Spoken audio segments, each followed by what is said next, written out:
And that would be Lingdong, I believe, that's waving now. Yeah. And then that is Wang Haozhe, and the first was Cai Xuzhe, the commander.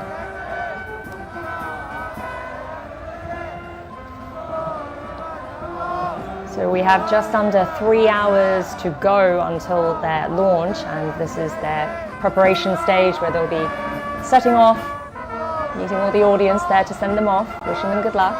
Yeah. Some of their family members will attend this ceremony.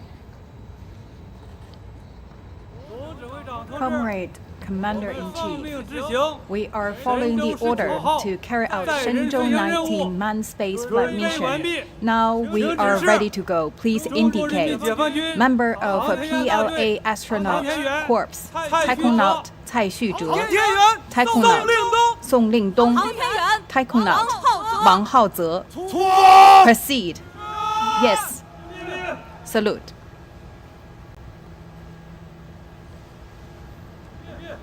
So that is a fairly solemn moment, I would say, there for the 3 astronauts. I mean, this ceremony will take quite a while. What sort of preparation would they have had to make, leading up to this? That's the point. Honestly speaking, this is a traditional to have this ceremony, the set off. But just before that, the astronauts will have a very good rest, several hours of very high quality sleep, and then the medics will, the support will check their physical conditions and all kinds of parameters, and then help them to wear the IVA spacesuits. So this is a very good preparation for them. So they would be, for the preparation stage, I mean, I assume that these astronauts would be in a fairly confined, in a safe place, right? They wouldn't, or would they be allowed to be at home sometimes in society? Similar, like yesterday during the conference with the media, there still we have the glass isolated the astronauts with the media. So this is a necessary step to avoid any infection because they are conducting their mission soon. So any kind of infection will be something wrong for the mission itself. Okay. So this is very necessary. But they're sleeping just behind the building, behind them. Oh, okay. Yeah, just the hotel. How long would they be on site on the site for before the launch? Normally, launching campaign can last a week or 10 days, and they have to go to the site to prepare. But before that, they have to do training at the astronaut training center in Beijing. Before this formal set-off ceremony, their most important task is the wet dress rehearsal. During the wet dress rehearsal, they also wear this real IVA spacesuit. Yes, the wet dress rehearsal. So they will wearing this real spacesuit to get used to operating in the spacesuit. All these are similar, and go to the launch pad and go inside the spacecraft and do all kinds of examination, and also simulate with some measure to conduct the numerical simulation of the launch itself. I mean, watching them walking there, they do look a little stiff in those spacesuits. I mean, I don't know if you've got to get a close-up personal look at this, but how would it feel for somebody wearing this?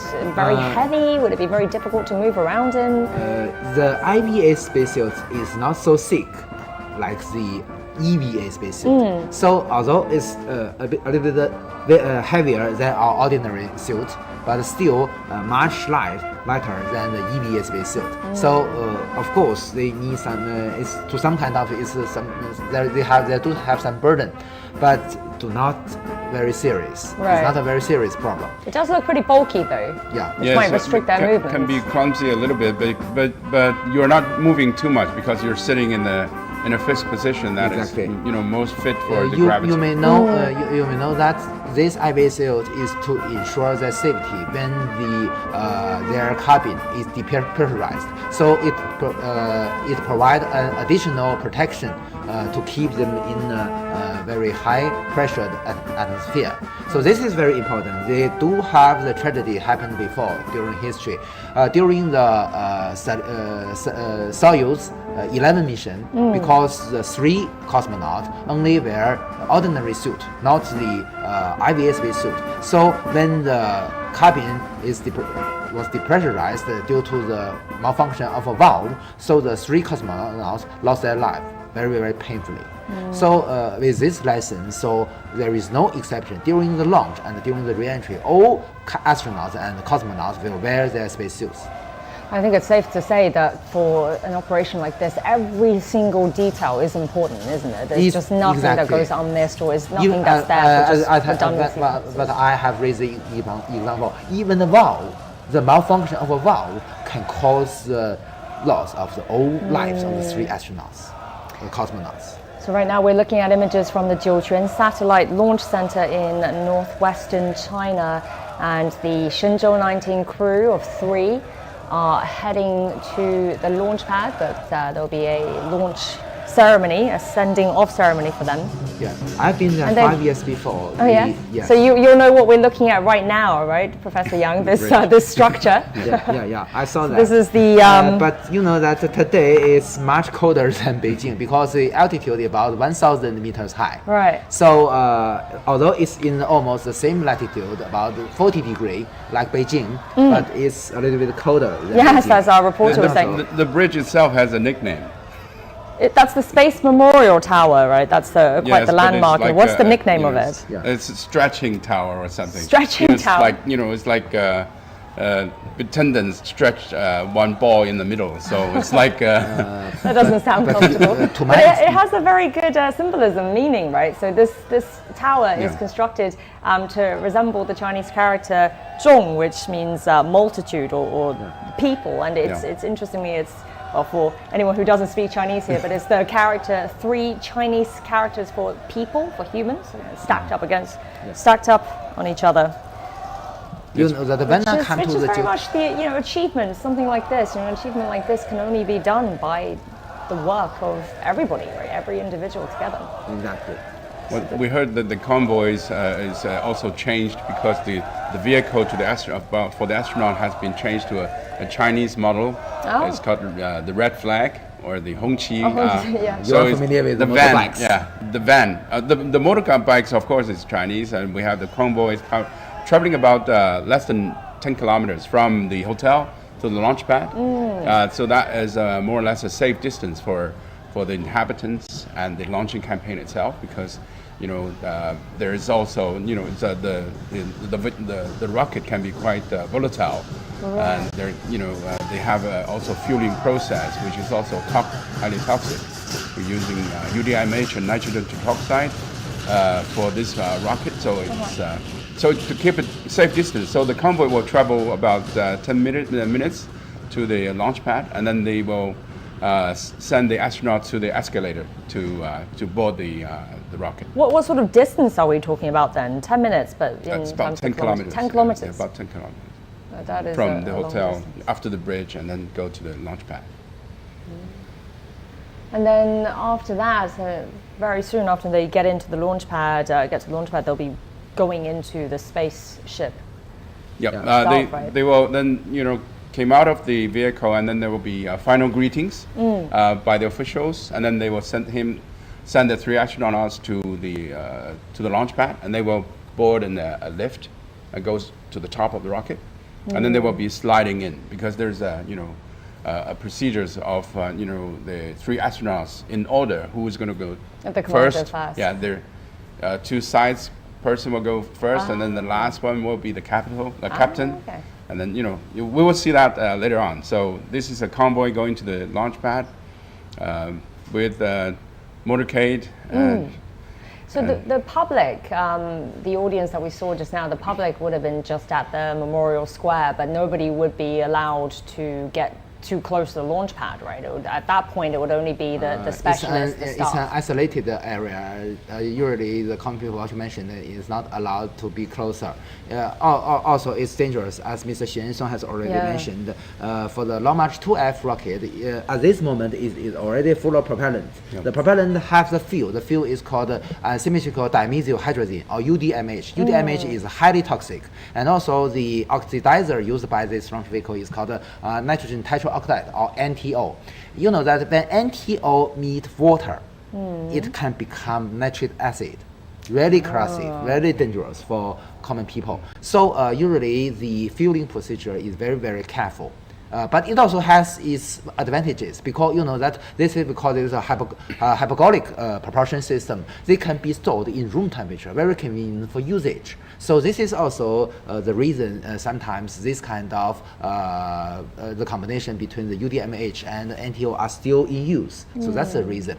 But also you know that for our future, our next generation manned spacecraft will be launched by the Changzheng Long March 10. The Long March 10 completely use a cryogenic propulsion system, which is completely environmental friendly. They only use liquid oxygen, liquid hydrogen, and also kerosene. So these are non-toxic and also not corrosive, so it's environmental friendly. But it can only be launched in the Hainan or Wenchang spacecraft launch site. Is there a reason why they haven't switched to that fuel already for any of these? Is it just based on the location of where No, it's based on the technology of the rocket itself. It's from Long March 4 before, from Long March 1, 2, 3, 4. These are using traditional fuels. Long March 5, Long March 5 beyond, kerosene, oxygen, hydrogen. Why is it? Sorry, Karen. So that can be more environmental friendly and also fuel efficient. Once in outer space, hydrogen and oxygen can provide more boost, and what we call the ratio is much higher for propulsions. So that is a new technology. But these manned mission using Long March 2F is based on the reliability of the rocket because the number of times that have flown and so it's very reliable, so human rated, and so we need to have safety as a priority. So we're using that as of this moment for the manned mission. So that has been more than a decade already. So that also provides safety to the astronaut ourselves. So this is the reason they're still using it, and the fueling system are different.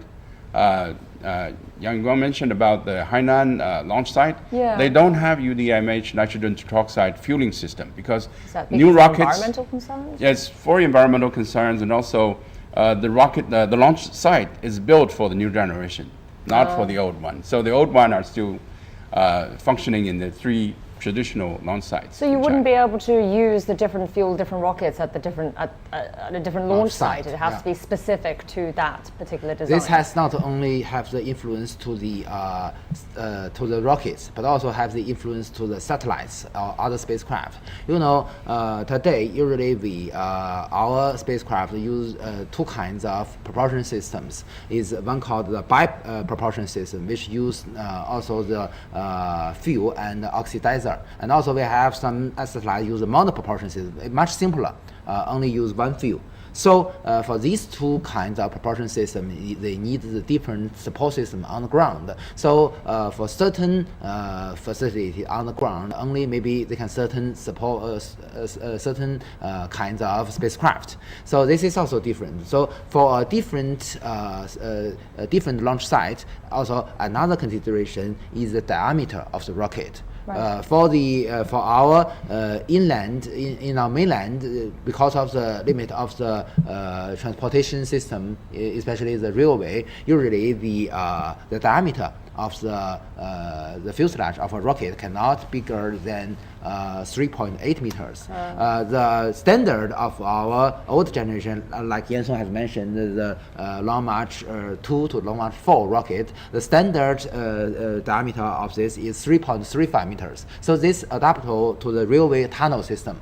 But today, some private company in China has already have the measure to transport their fuselage of the rocket, maybe not from the railway, just on the road, and it can be a little bit bigger, maybe 3.8 meters. So this can make it bigger, even inland, not on the seashore, but can launch a bigger rocket. But of course, the reason they build the Wenchang spacecraft launch site is because it's just on the seashore near the Qinglan airport, Qinglan seaport. So we have no difficulty to ship any sized fuselage of a rocket to there. That is the reason all the 5 meter diameter rockets were built in Tianjin and shipped to Qinglan seaport to launch in Wenchang spacecraft launch site. Well, let's take a closer look now at the carrier rocket, the Long March 2F, which is taking the Shenzhou-19 crew to space, and it has been 25 years since the model's first flight. And our reporter Sun Ye gives us a closer look. For the Shenzhou-19 mission launch, the final leg of the journey for its spacecraft and carrier rocket combination starts from here at the iconic assembly tower here at the Jiuquan Satellite Launch Center. The transport to the launch pad process has the rocket and spacecraft combination moving upright all along. In China, this way of transporting upright or vertical has started with the Long March 2F rocket. The three vertical mode refers to vertical assembly, vertical transport, and vertical launch. The Long March 2F rocket is China's first three vertical mode rocket. Subsequent rockets such as the Long March 5 and Long March 7, which are currently in service, as well as the future next generation manned rocket, all use this three vertical mode. Ever since the rollout process, the Long March 2F rocket responsible for the Shenzhou-19 mission has stood tall and straight. Its uprightness gets further fine-tuned after propellant loading. You can see four green column-like support arms. Through these, the rocket's verticality can be precisely controlled. Generally, it is adjusted to within 1 minute, that is, within the range of 1/60th of a degree.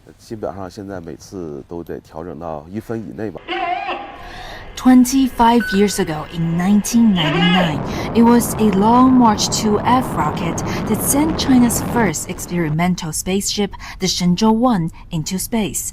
That was the rocket's first flight. As China's only manned carrier rocket in use at the moment, it has an all-success track record, and it's still improving. 孙烨 CGTN 酒泉 Gansu Province. So we've watched a lot of astronauts returning to Earth, but I think actually this might be my first official launch viewing, right? Professor Yang, actually correct me if I'm wrong, because you have a good record on we this. are experienced, but you know that's the difference between the live coverage of the returning to the Earth and the launch of a Shenzhou spacecraft. You know that the launch of the Shenzhou spacecraft, also the live coverage is much longer than the launch of the Tianzhou spacecraft. The reason is because of the crew.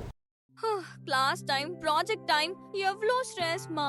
எல்லாத்துக்கும் time ஒதுக்குற நீ me டைமுக்கு மட்டும் no டைமா? Me time ah. Me டைம்னா Meera time. Meera herbal powder மூலிகைகளின் குணங்களுடன் ஸ்ட்ரெஸ்ஸுக்கு bye, கூந்தல் மென்மைக்கு ஹாய். 15 நிமிடத்தில். இனி மீ டைம்னா மீரா டைம் தான்.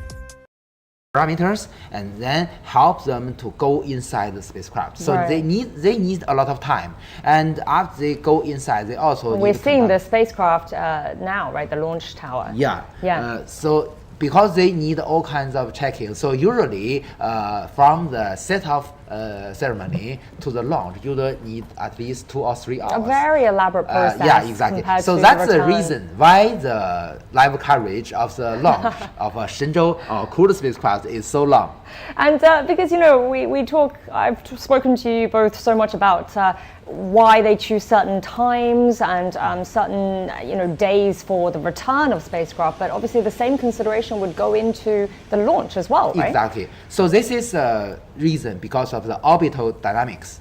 You know that for any spacecraft, if they want to go back to the Earth to the right side, the basic requirement is that we must waiting for the moment when the landing site rotating along with the Earth and rotated to the same orbital plane of the spacecraft. So only at this moment, the spacecraft can deorbit it from its original trajectory and then go back to the Earth. So this is a basic requirement. So as you are correct. On the other hand, for the launch, it's a similar principle. You know that to chasing the Tiangong space station and dock with it together, the basic requirement for this is that we launch from a launch site, and the launch site is rotating together with the Earth. So we must be waiting for the right moment when the launch site is rotating with the Earth and crossing through the orbital plane of our Tiangong space station. So this is a basic requirement, and without this, spacecraft, U2 spacecraft, will in different orbital planes. Usually, the energy or the propulsion system on board Shenzhou spaceship do not have the capability to correct this difference on the angles between the orbital planes. So that is why reason we adopted so-called the zero launch window. So the accuracy of the liftoff time is better than 1 second. And so also, what's the window of error here then? Zero launch window.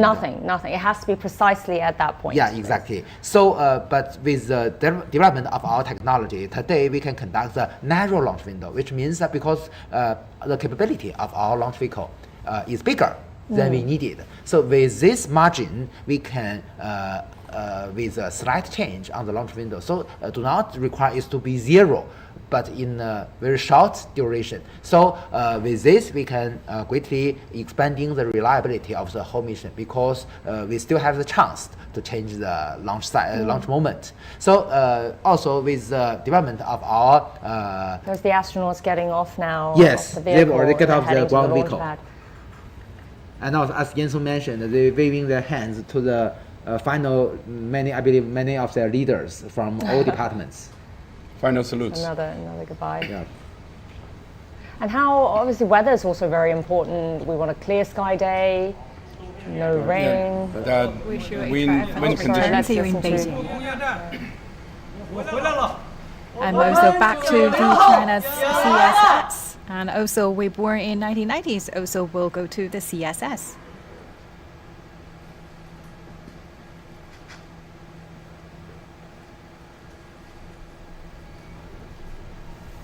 So now they have proceeded to the lift. And the lift going up, how top many of the meters rocket, is this It's to the about top of the space? Roughly 52 meters, 50 52 meters, yeah. meters. And they can make that ascent in just less than a minute, a few minutes? Yeah, I think it's a slow lift. You may notice that the service tower have many rotational platforms. So this the ones that has are open, right? still at this moment it form a closed envelope Right. For the whole vehicle. So this can provide a very convenient condition. So they have air conditioners inside to provide a very convenient condition for the launch vehicle itself.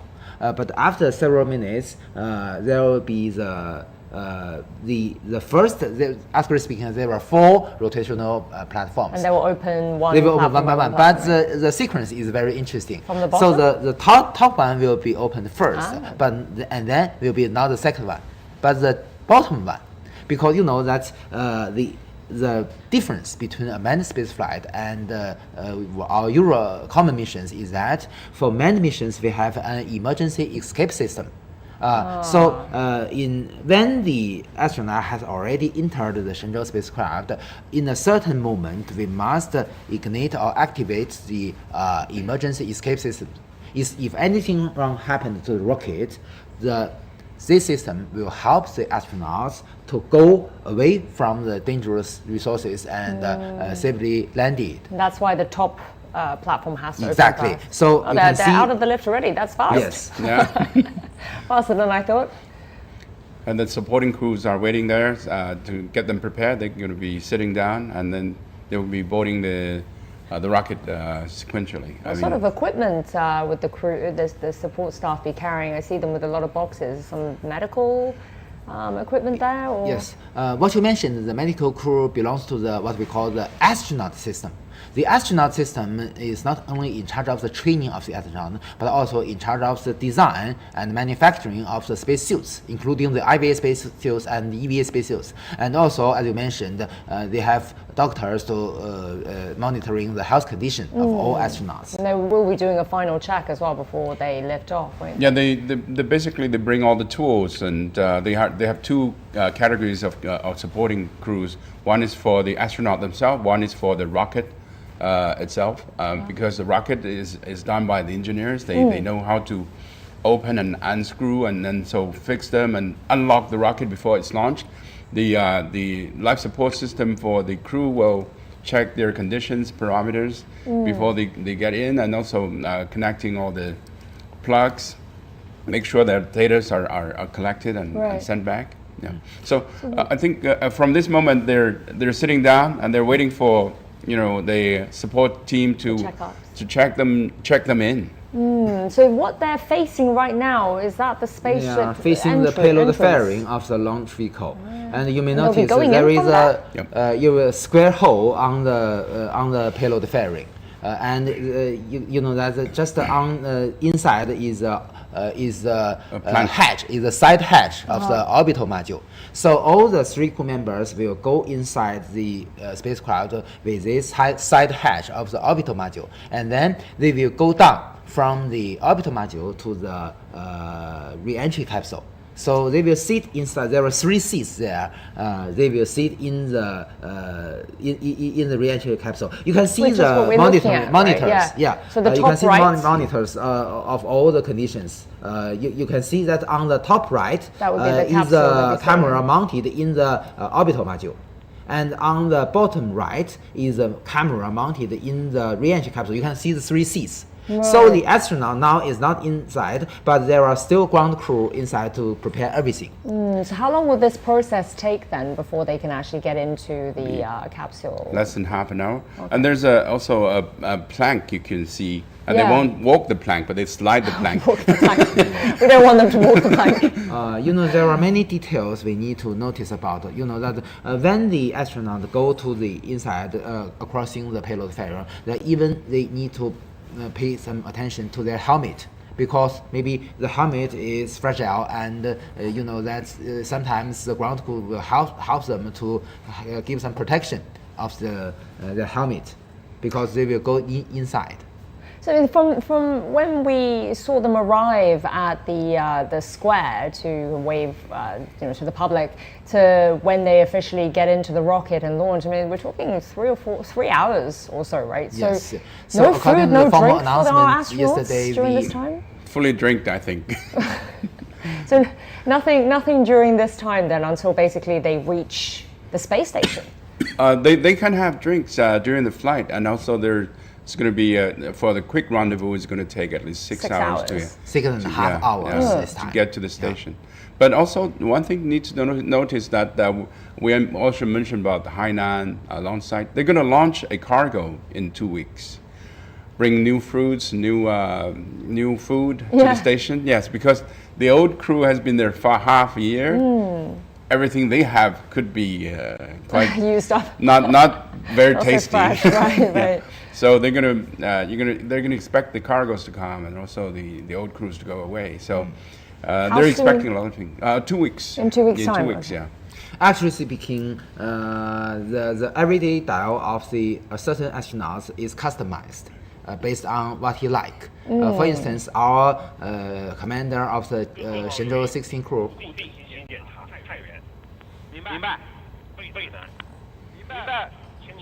So this is checking on the ground station. Locations, right? We just heard the voice of the commander of the launch to check if every subsystem is okay. And the various locations for these monitoring stations, they'll be monitoring the flight of the rocket. The trajectory of the rocket. And also with these ground stations, we will also receiving the telemetry data, which will be representing the health condition of the rocket and the Shenzhou spaceship. I mean, how many ground stations would normally be activated for a launch? Well, that depends on different missions. You know that usually we have several ground stations along the trajectory of the launch. For instance, we have the Weinan station, we have the Qingdao station, and also we have the space tracking ships, maybe Yuanwang space tracking ships in the Pacific Ocean, to prolong the whole area to increase the recovery rate. So with these ground stations and the space tracking ships, we can have a good data link with launch vehicle and also with Shenzhou spacecraft. The reason why we have a space tracking ship in the Pacific Ocean, you know that when the Long March 2F accomplish its task, begin to separate the Shenzhou spaceship, it's already already left the eastern coast of China. So it's already in the Yellow Sea or in the Pacific Ocean. So this time, hearing just another check there and confirmation that everything is in order. to ensure that we get the right signal representing the normal separation between the launch vehicle and the Shenzhou spacecraft, and also the normal unfolding of the solar panels, we should have this kind of station in the Pacific Ocean. So that's the reason and the function of the space tracking ship. Mr. Xu, you were just saying earlier about the weather conditions. I mean, so do we need perfect weather for a launch? Can any rain be tolerated, any wind? Launching campaign has its own exclusive meteorologist. They predict the weather, and also this is part of the launch window that Professor Yang mentioned. Not only the trajectories, the rendezvous and dockings, the orbit, the inclinations, but also the weather itself. It has to provide a window. It could be in between storms or could be in between rains, but a precise weather forecast is very important for the launching, in particular for the manned mission, and also because the manned mission is not a single launch to the orbit mission, but also a rendezvous and docking mission. You need to have a precise launching window. That time really matters. But as we see today from the farewell and also from the tower itself, we can see it's a good calm weather, so it's perfect for this launching. Can launch happen if there's any rain? Can. Even if it's light, and that's still okay. We can still remember that during the launch of the Chang'e 6 sample return mission, there are very, very extremely heavy rain during the launch. So I'm also impressed by this. So that represents the robustness and the reliability of a launch vehicle is very high today. What about wind? How much effect would wind have? Wind can affect more than the rain because once you lift off, it's like an airplane. The wind can blow you off to your course, so you have to constantly correcting. So the wind speed is crucial for launching. What kind of wind speed would be considered inappropriate? Actually speaking, there are different criteria for different launch vehicle. Okay. Of course, for bigger one, its tolerance may be higher because it's more strong and more even a very strong wind cannot influence its trajectory. But for a very small one, that's different. And also, that we mentioned about the different criteria. And for the rain, is also we have different criteria, especially the influence of thunder or lightning is extremely important for us to consider. And also, Mr. Xuansong mentioned about the wind. Actually speaking, the wind condition on the high altitude is also very important. You know that in certain altitude, there are certain kind of wind that can even influence the structure of a launch vehicle. So some damage do happen before during the launch because of this, especially in 1990s during the launch of the American US-made satellites in China. Some analysis because of the influence of the high altitude wind, so there is some damage of the payload fairing. So these kind of things do happen before, and we must consider this kind of influence. It also just goes to show how accurate and precise our forecasters can be nowadays. It's critical. It's important. So how frequent? This regarding weather, let's say just presume weather condition is all fine, but how frequently would a launch window come about? Oh, we're about to see, I think our astronauts are about to enter the spaceship, and that is Wang Haozhe there. Yeah. First 03. She's saluting and then... she's number 3. Yeah. And then so she goes first. She's code is 03. And she'll be followed by Song. Song, yeah. 02. Lingdong is 02. No. So she's this is what you were saying, sliding in. I wasn't sure what you meant by that. So as I mentioned, we will first go, this is camera inside the orbital module. You can see that they will first go inside this orbital module with the help of the ground crew. Yep. So there's a crew inside. You can see all kinds of cargoes in the shelves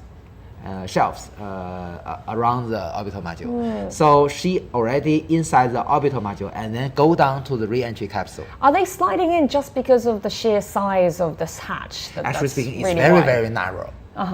So the only way, basically the only way they can enter.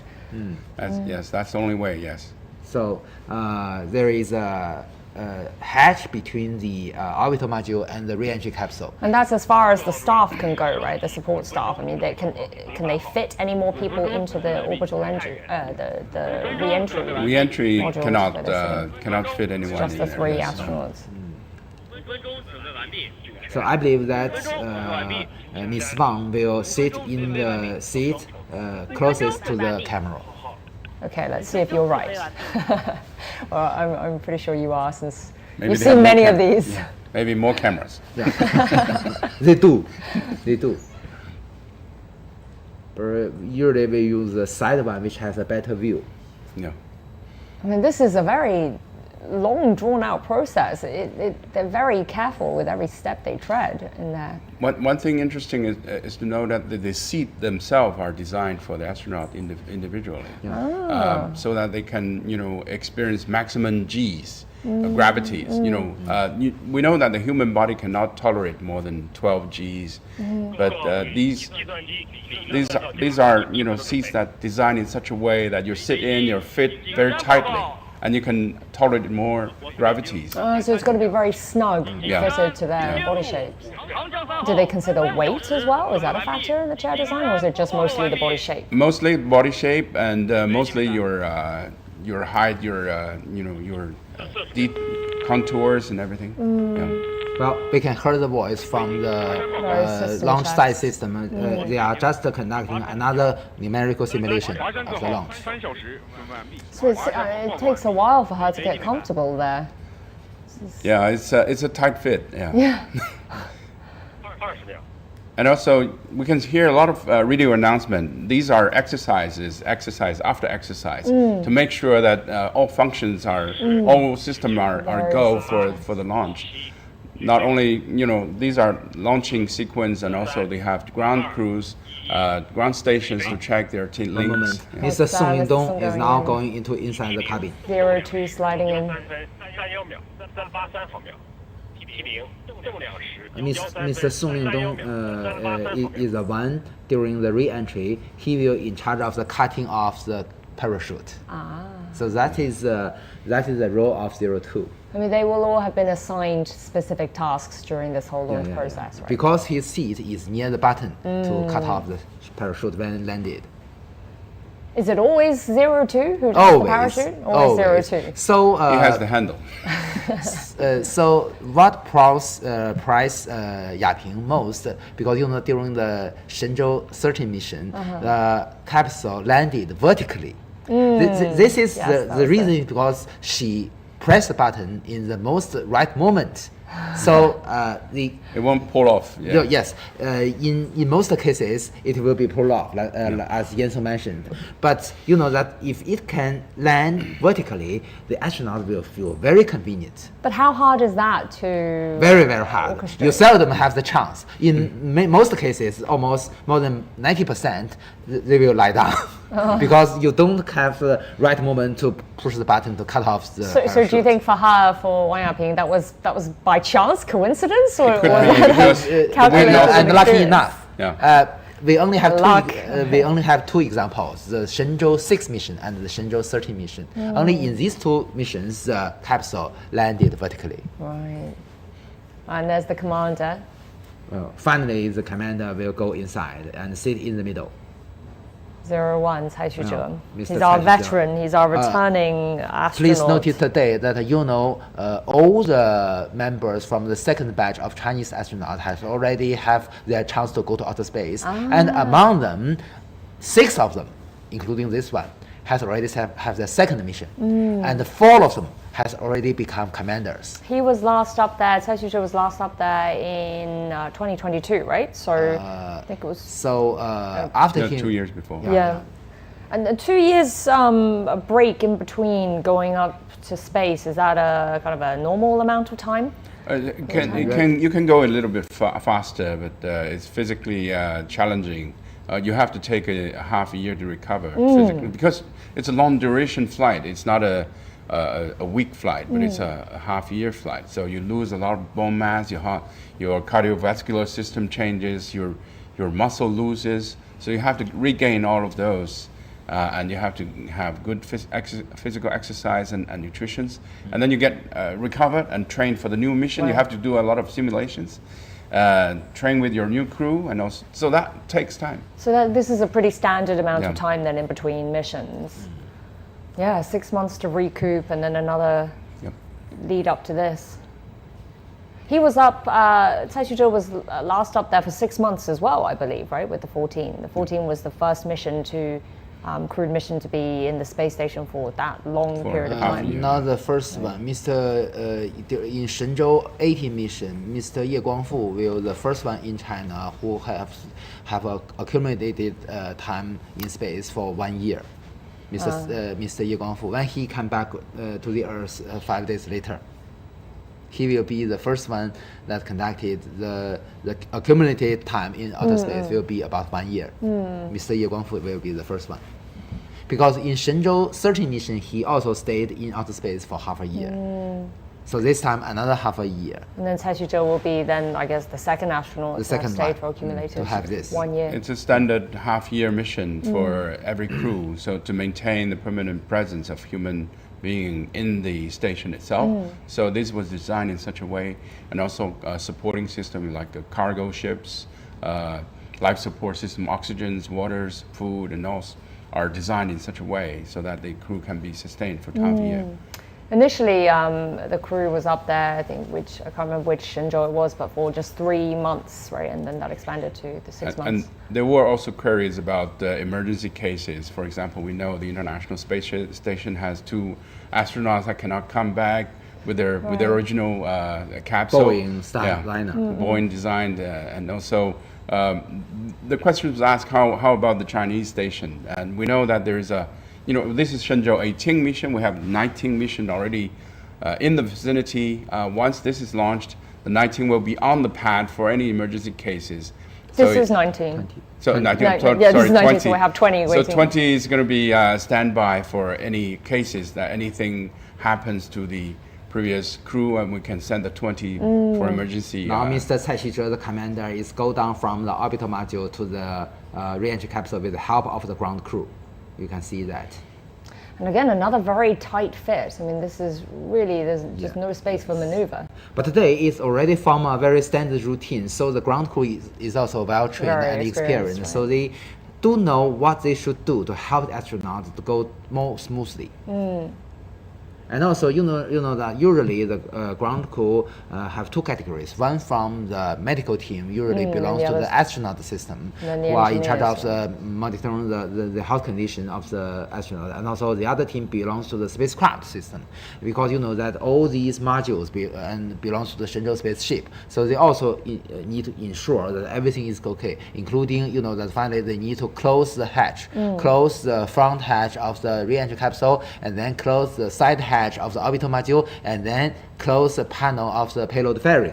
So with these measures, so at this moment, if they have something wrong, they can only escape based on the emergency escape system. So that is the reason why the top platform should be opened first. What are they passing around right now?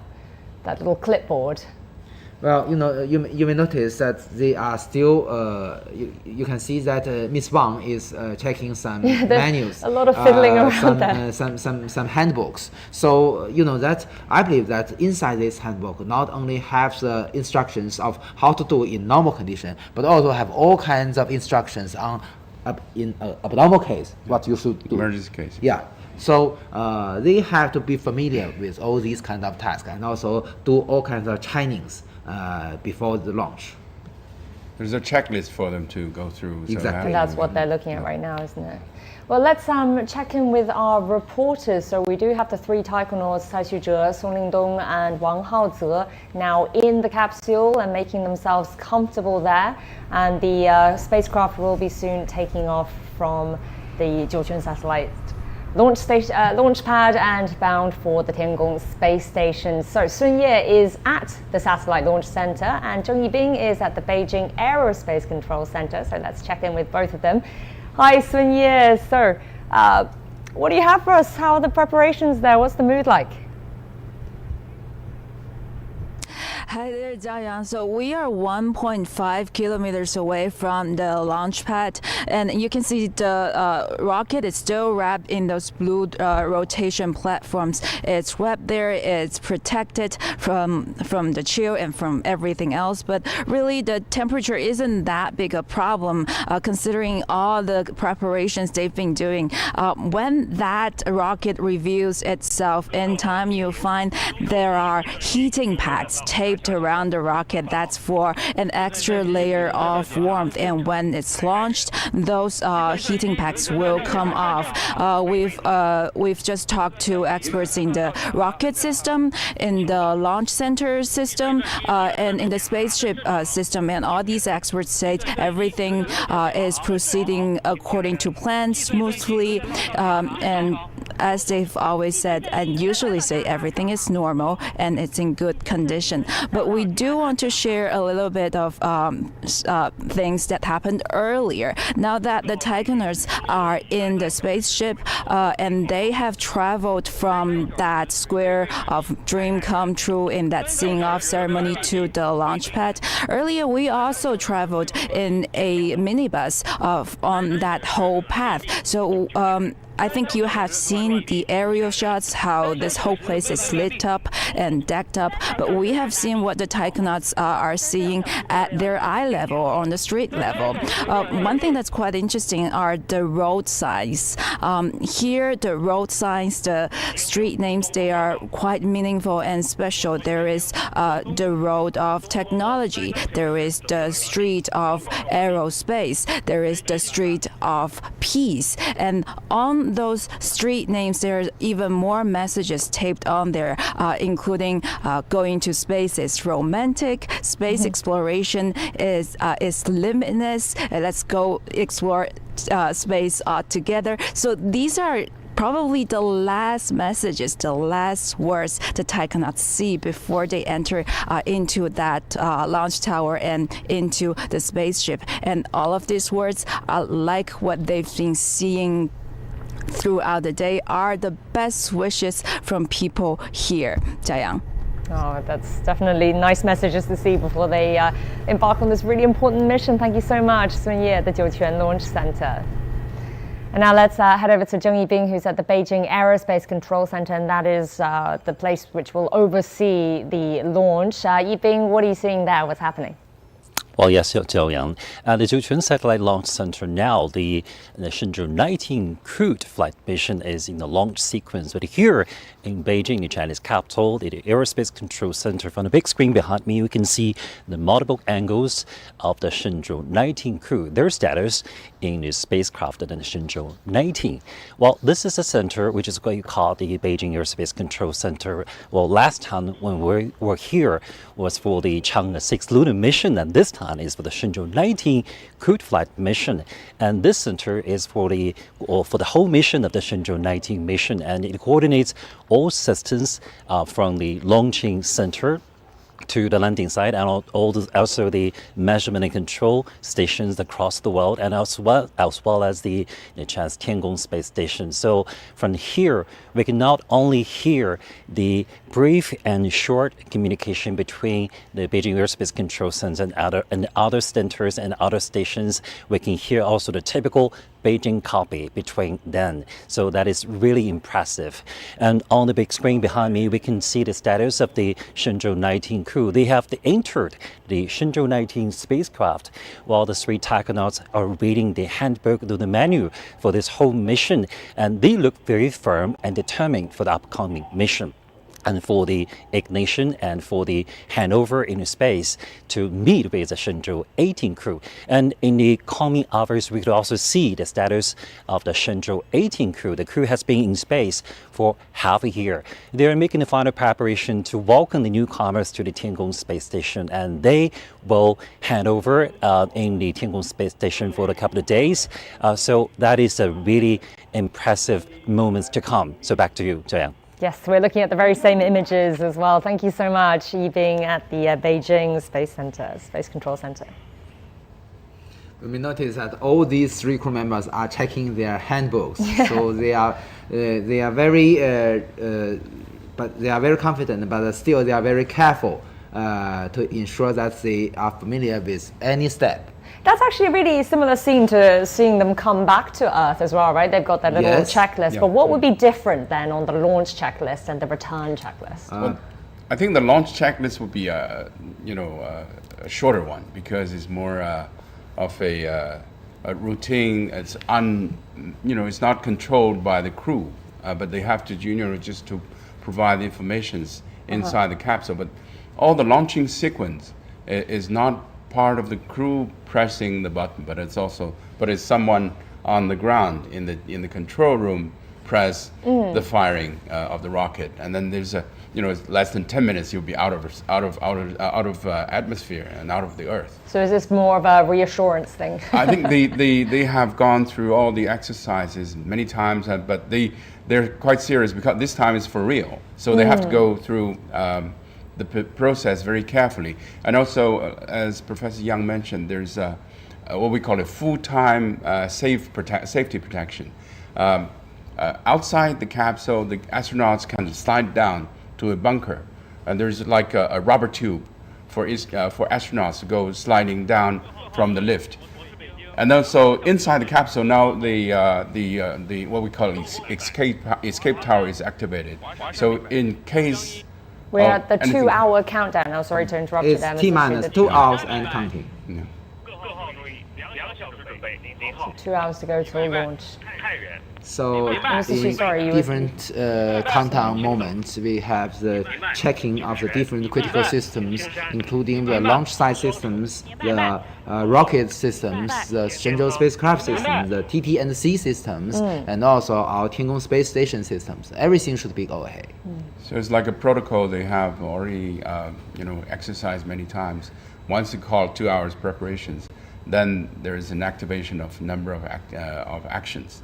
And including all the systems. Look, the first platform is now opened, as I mentioned. The very top platform. The very top one. And then it will be the very bottom you one, can see that the middle. emergency escape tower, we can already have a direct eyesight with that. We're hearing more system checks there. That means the activation of the escape tower to ensure the safety of the astronauts. Mr. Xu, I understand that you get to have a little break now, but we'll bring you back a little later in the program as we continue to watch the launch. So when the emergency escape tower ignited, so there will be no any obstacle because the first platform has already opened. Right. So this is also a safety measure.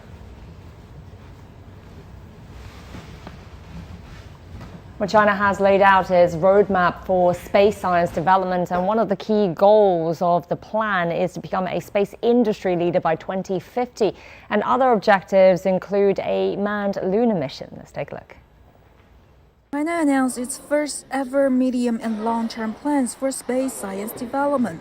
A variety of key research areas have been listed and include exploring the origin and evolution of the universe, gravitational waves, the sun, the earth, the heliosphere for a panoramic view of sun-earth, the habitability of celestial bodies in the solar system and beyond, and search for extraterrestrial life, the laws of matter movement and life activities in space, and more. 规划提出了至2050年我国空间科学发展的路线图。 The plan proposes a roadmap for China's space science development up until 2050. Between 2028 and 2035, operations on China's space station will continue and will implement missions such as a manned lunar exploration mission. Around 15 satellite missions will also be conducted. Between 2036 and 2050, we plan to conduct some 30 space science missions and become a global leader in certain areas. China's manned space program has revealed that Chinese taikonnauts will travel to the moon by 2030. These lunar expeditions are expected to involve cutting-edge science experiments. Well, the Shenzhou-19 crew will be carrying out 86 space science research and technology experiments during their mission. A spokesperson of the China Manned Space Agency gave the details at a news conference. 载人航天工程自立项之初 Since the very beginning of the program, we have put a great importance on space science as a vital part of development strategy. Following the concept of building ships to build stations and build stations for utilization, we integrate the engineering and scientific objectives and promote them at the same time. Our program's space science and application missions are critical parts of the national strategy. We have actively participated in the making of the national medium and long-term plan, and will see it to be implemented. During the Shenzhou-19 flight, according to the plan section, on biological and physical science in space. 86 space science and technology experiments will be carried out in the field of space life science, fundamental physics of microgravity, space material science, space medicine, new space technology, etc. For instance, structural analysis of protein crystals grown under microgravity conditions and non-equilibrium dynamics of soft matter. It's expected that a number of scientific achievements will be made in frontier research on fundamental theories, preparation of new materials, mechanisms of physiological effects of space radiation and weightlessness, submagnetic biological effects, and molecular mechanisms, etc. In addition, on the occasion of the second anniversary of CSS completion, we will publicly release the progress report on scientific research and application of China's space station to the society, introducing the representative results achieved since CSS entered the orbit. In the future, we will use the plan as a guide to further focus on key issues, strengthen the organic integration of scientific objectives and human spaceflight missions, and make greater contributions to the high-quality development of China's space science and space costs. Now, we've been playing a bit of musical chairs. Professor Yang and I were where we were, but we now have Wu Lei here in the studio with us, our veteran space reporter. Wu Lei, great to have you in here. Wu Lei, you've covered a lot of space missions and China's lunar program as well. Tell us a bit about your experience. How does this one compare? Yeah, exactly. This is my fourth time to cover the human space flight missions after the Shenzhou-11, Shenzhou-16, and Shenzhou-17. And this is my first time in the studio to share the experience of these valuable and memorable experiences.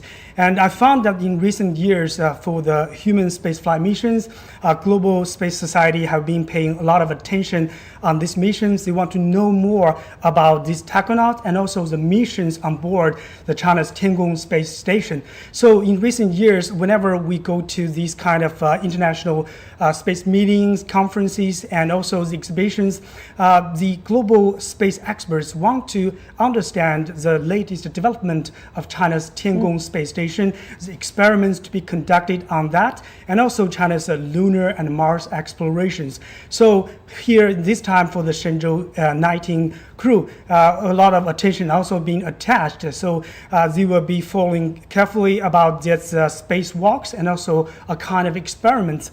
Early this month, I went to Milan for the International Astronautical Congress. A lot of people asking that the latest about the China's Tiangong space station, what about the telescope and other space experiments to be held in the Tiangong space station. So we can see that a lot of interest and also growing cooperation on this platform, the Tiangong space station, will be conducted. Well, speaking of this particular mission and the research projects and experiments, can you tell us about some of them? We're seeing 86 experiments and tasks to do, right? Absolutely.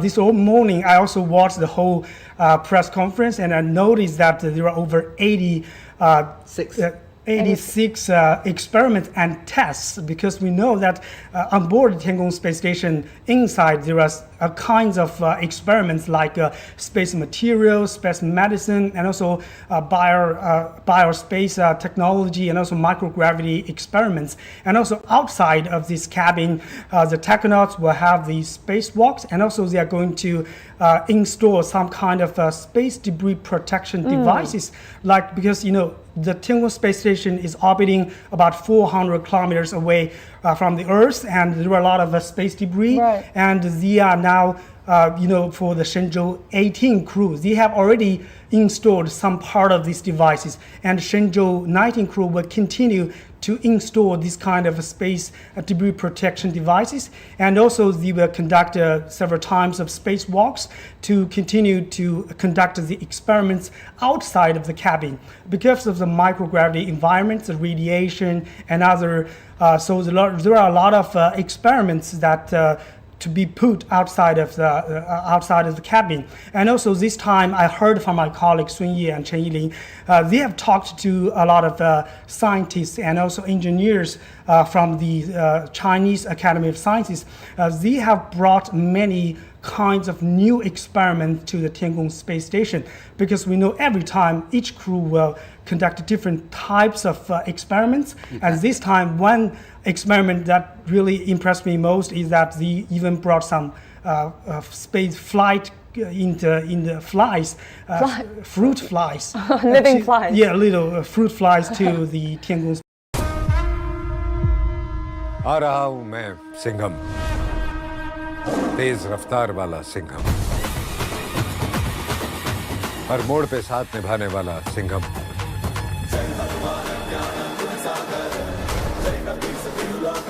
भरोसेमंद सिंघम, जैसे Mahindra trucks, हर road का असली सिंघम, जबरदस्त performance हर बार जैसे Singham.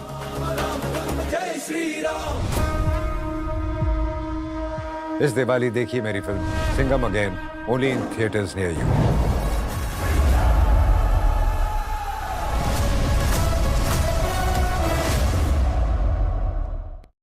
Of tests and experiments in the Tiangong space station. I mean, they're certainly interesting for the scientific field of research and understanding, but Professor Yang, why do these experiments also matter to us here on Earth? You know, how do they apply to our life? Well, you know that I am a technician in space field, you know well about that, but for me, I always recognize it is my duty to be a bridge between the public and our professional field. You see, the manned space activity need a lot of money, need a very long period, and usually the investment is very huge. But we should be very aware that most of the benefit, most of the returns from this manned spacecraft are indirect. In most circumstances, you need a very long period for the transfer or transplanting of the technology derived from this kind of human space activities. So the public should be patient, and the public should understand this feature.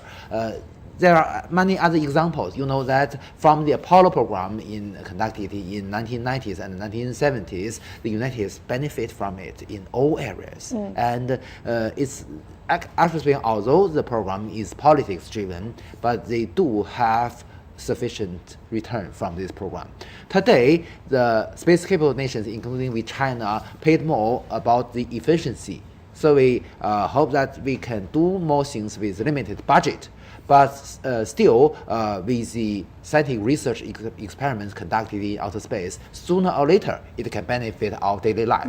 So, but it's a little bit complicated to describe the relationship between a certain experiment and a certain technology and a certain application in daily life. So for everyone, usually or in most cases, it's hard to explain. Right. But it's have very good examples. For instance, we always see that the diapers used for babysitters gathered from the urine collection device by just today. I believe they must vary that. But for common people, it is a simplified version, right. or more cheaper. And also you can see that the non-stick frying pan is developed because we have new material. And the material, this kind of, as we have already mentioned, the studying on new material is one important field. In our Tiangong space station, we even have more than 2 racks dedicated to the material making. Sometimes we use the laser to heat the metals and to have some new alloys. And sometimes we use the higher microgravity level to conduct some kind of material test. So all these, sooner or later, it can benefit our daily life. But we do not know when it can be. We only be sure it can be. So we're looking at images now of the launch tower, and the astronauts are sitting comfortably, snugly in their seats. But you see on the launch. video camera, you can see the white one is the top of the emergency escape tower. Right. So it's already to the open space. That means that when the emergency escape system is activated, it can save the lives of the astronauts in when something dangerous happens. For instance, during history, they do not have some malfunction or explosion of the carrier rocket. But at this moment, I believe that Mr. Gitov from the former Soviet Union, his life was saved because of the emergency escape system activated.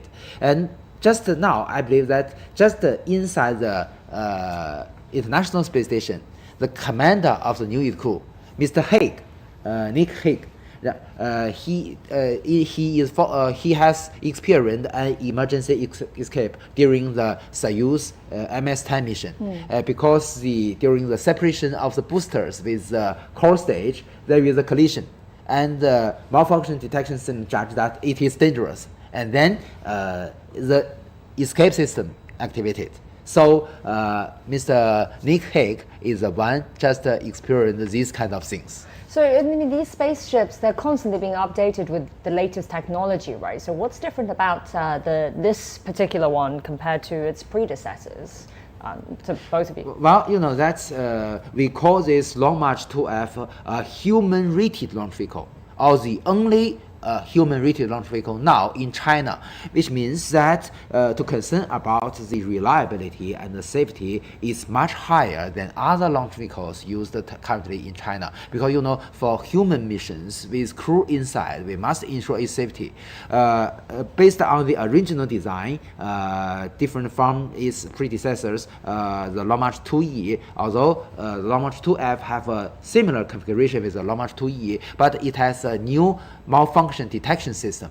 So the reliability of the Long March 2F is much higher than Long March 2E. Originally, the reliability, the flight reliability is about 0.97 or 97%. It can ensure the safety. But still, you know, that this is not safe enough for astronauts. 97% means that for every 100 launch, maybe in 3 times we put the astronauts in danger. So this is not safe enough. So that is reason we add another emergency escape system. So that is a very remarkable feature of the Long March 2F because it's a very sharp tower. So with this emergency escape system, we can increase the safety of the astronauts from the 1.97 to 1.997, which means that with every 1,000 launch, we only have in 3 cases the lives of the astronauts may be threatened. So this is already acceptable. But today, you know that with the launch of so many Shenzhou spaceships, the reliability, I don't know the exact figure, but the reliability and also the safety for the astronaut is also increased. So today, with more and more practice, the Long March 2F and the combination with the Shenzhou spacecraft is already become a very, very experienced and very reliable crew transportation system for our Tiangong space station. Don't forget, China is also developing the new generation manned rocket, the Long March 10, and also new rocket, new spacecraft for the manned lunar missions before 2030. So the scientists already developed that prototype, and that I think in the next few years they will conduct the tests and also the launch before around 2028, before it can be used to launch the technonauts to, you know, on the moon. So that will be the second human-rated launch vehicle of China. And it is based on the 5-meter diameter core stage. So it's much bigger than our Long March 2F because the core stage diameter is 3.35 meters. So with the technology we get based on the Long March 5 series, we can have the experience to make the Long March 10 launch vehicle within 2 years. As Mr. Wu has already mentioned, maybe the maiden flight will be conducted in 2027 or 2028. All right, well, let's get back to this current spacecraft that's carrying the Shenzhou-19, and let's hear a little bit more about the system, and our reporter Chen Yingling spoke to a researcher. The Shenzhou-19 is the 4th manned spacecraft for a mission to China's space station in its use and development stage. Its structure consists of 3 modules, similar to the previous Shenzhou spacecrafts. The Shenzhou manned spacecraft is mainly composed of 3 sections, namely the orbital module, the re-entry module, and the propellant module. The orbital module is mainly the work and living area for the taikonauts after entering orbit and is equipped with sensors for rendezvous and docking with the Tiangong space station. The re-entry model can be seen as a cockpit. The propellant module is equipped with solar panels and engines, mainly to provide power. The main upgrade of the Shenzhou-19 spacecraft is its loading capacity, which allows room for more cargo and a more spacious environment for the taikonauts. We have optimized the orbital module product and layout of the spacecraft. Our research and development team have conducted a lot of tests and experiments in order to fully verify its transport capability. This year also marks a momentous occasion, the 25th anniversary of the maiden flight of China's Shenzhou spacecraft, the Shenzhou-1. From that historic moment to ambitious missions of today, generations of engineers have put their hearts and unwavering belief into this journey. What we frequently say is that manned space flights are a matter of life and death. During the entire development process, we always kept this in mind. We display our rigorous, cautious, meticulous and practical work style to ensure that the entire work is foolproof. The Shenzhou-19 spaceship has much lined up after taking off. The spaceship will dock with the China Space Station from the front port of the core module. The assembly already has the Shenzhou-18 spaceship attached. The Shenzhou-20 spacecraft is also standing by at the Jiuquan Satellite Launch Center for emergency rescue. Qingling CGTN from Jiuquan Satellite Launch Center. Now, at the recently concluded International Astronautical Congress in Milan, Wu spoke with Marco Antonio Chamon, the president of the Brazilian Space Agency, and he talked about the potential of future cooperation between the two countries. President Marco Chamon, great to be with you here in Milan. What are some of the latest trends that you have seen and being impressed with during this event? Very impressed here is the blossoming of the industry in space, the private industry trade, the private business we have here. One thing that is very impressive is space stations. We have a lot of proposals of private space stations doing by many companies here. I saw many companies providing complete solutions for small satellite constellations. In fact, a real revolution in space. China and Brazil have collaborated in the space sector for over 35 years, with 6 China-Brazil Earth resource satellites being launched. So what can we expect for the collaboration between these two countries in the future? We have today 2 satellites in orbit operating, Sirius 4 and 4A, that we share in terms of data and control. But now we are moving forward for other technologies. One, radar is very useful too for land imaging, and meteorology that is very important to us in terms of monitoring and forecasting of natural disasters. We will discuss and we will act in terms of lunar or space exploration outside the orbit of Earth with China. So it's a really fantastic and very fruitful collaboration that we have between Brazil and China. Brazil and China are both founding members of the BRICS bloc. These countries have signed on to cooperate on the remote sensing constellation program. How important is this program for future collaboration in the space sector among BRICS countries? We need more and more collaboration, and I think BRICS and other multilateral mechanisms, BRICS in particular, is very important for that. Remote sensing agreement that we have signed among BRICS countries is a very important sign that we can and we do things together. But we have already implemented some projects inside this agreement, and very successful. Training and capacity building for the use of the data. I think that the future for BRICS and BRICS Plus is to expand our collaboration in remote sensing, including other technologies and capacity building. So Wu, that was earlier this month for you in Milan, and Professor Yang, you were there as well. Talk to us about some of the highlights that you saw there. What stood out for you? Oh, really? That was the largest space event every year. So this year was held in Milan. Next year will be held in Sydney, Australia. So this is a biggest gathering for space people. Yeah. Not only astronauts, but also scientists, experts, and engineers. Students come here to exchange their ideas, to talk about, discuss the latest collaborations. So one thing that really impressed me most was the growing interest in China's space development, because this time China showcased the first samples collected from the far side of the moon by the Chang'e 6 mission. And every day, I can say that hundreds of thousands of people come to the China booth, space booth, and to see how it looks. And also many people inquire how can they borrow some or have some samples from these Chang'e 6 mission, because now China has already opened that to the whole world. The global scientist space organizations can apply to borrow the samples from this very precious cargo from the Chang'e 5 and Chang'e 6 missions. And the other thing is that China also presented the latest development. It's commercial space sector.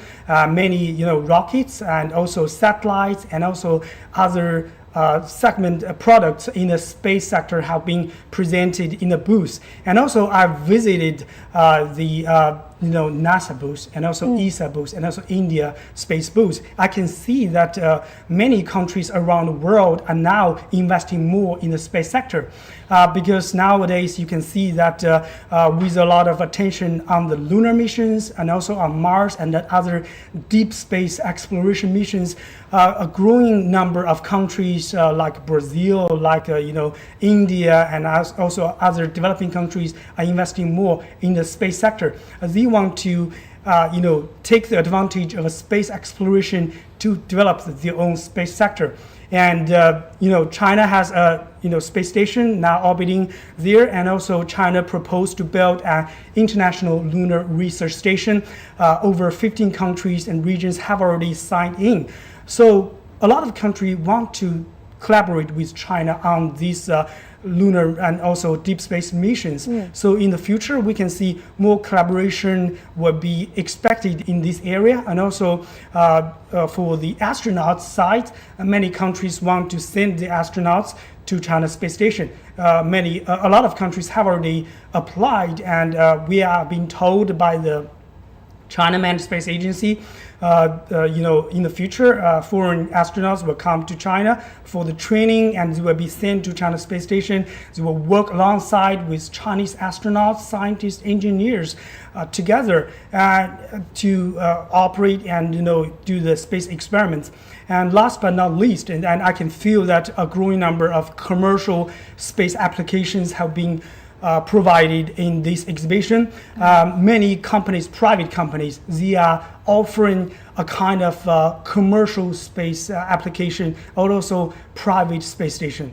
A lot of private companies, they are offering a full set of a private space station, and also space travel, space tourism, and also space application. So in the next few years, I can see that a lot of private companies will pull in this kind of private space station, private lunar missions, private, a lot of private companies have been investing more in the space sector. So these are most of that impressed me most. So every time, although this is my second time attending the IAC, I have already found many changes. So we're hoping that more Chinese scientists and more Chinese engineers and also journalists can take the opportunity to go to these places to, like Professor Yang said, we are the bridge to bridge this kind of gap between the scientists and the public. Right.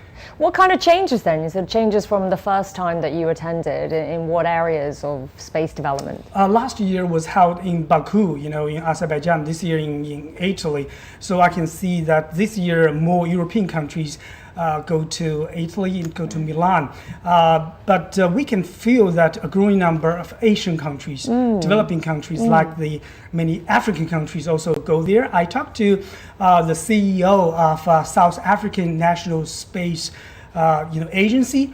They also showcased their, they have brought over, I can remember that 15 private companies from South African They are showcasing their latest development about the satellites and like the micro satellites, and also they are hoping to be part of the whole space sector. So I can feel that a growing number of developing countries, they are hoping to take part in this kind of whole sector, because you know that for the space sector they have rockets, they have satellites, they have facilities, training, a lot of things that you can be part of this whole ecosystem.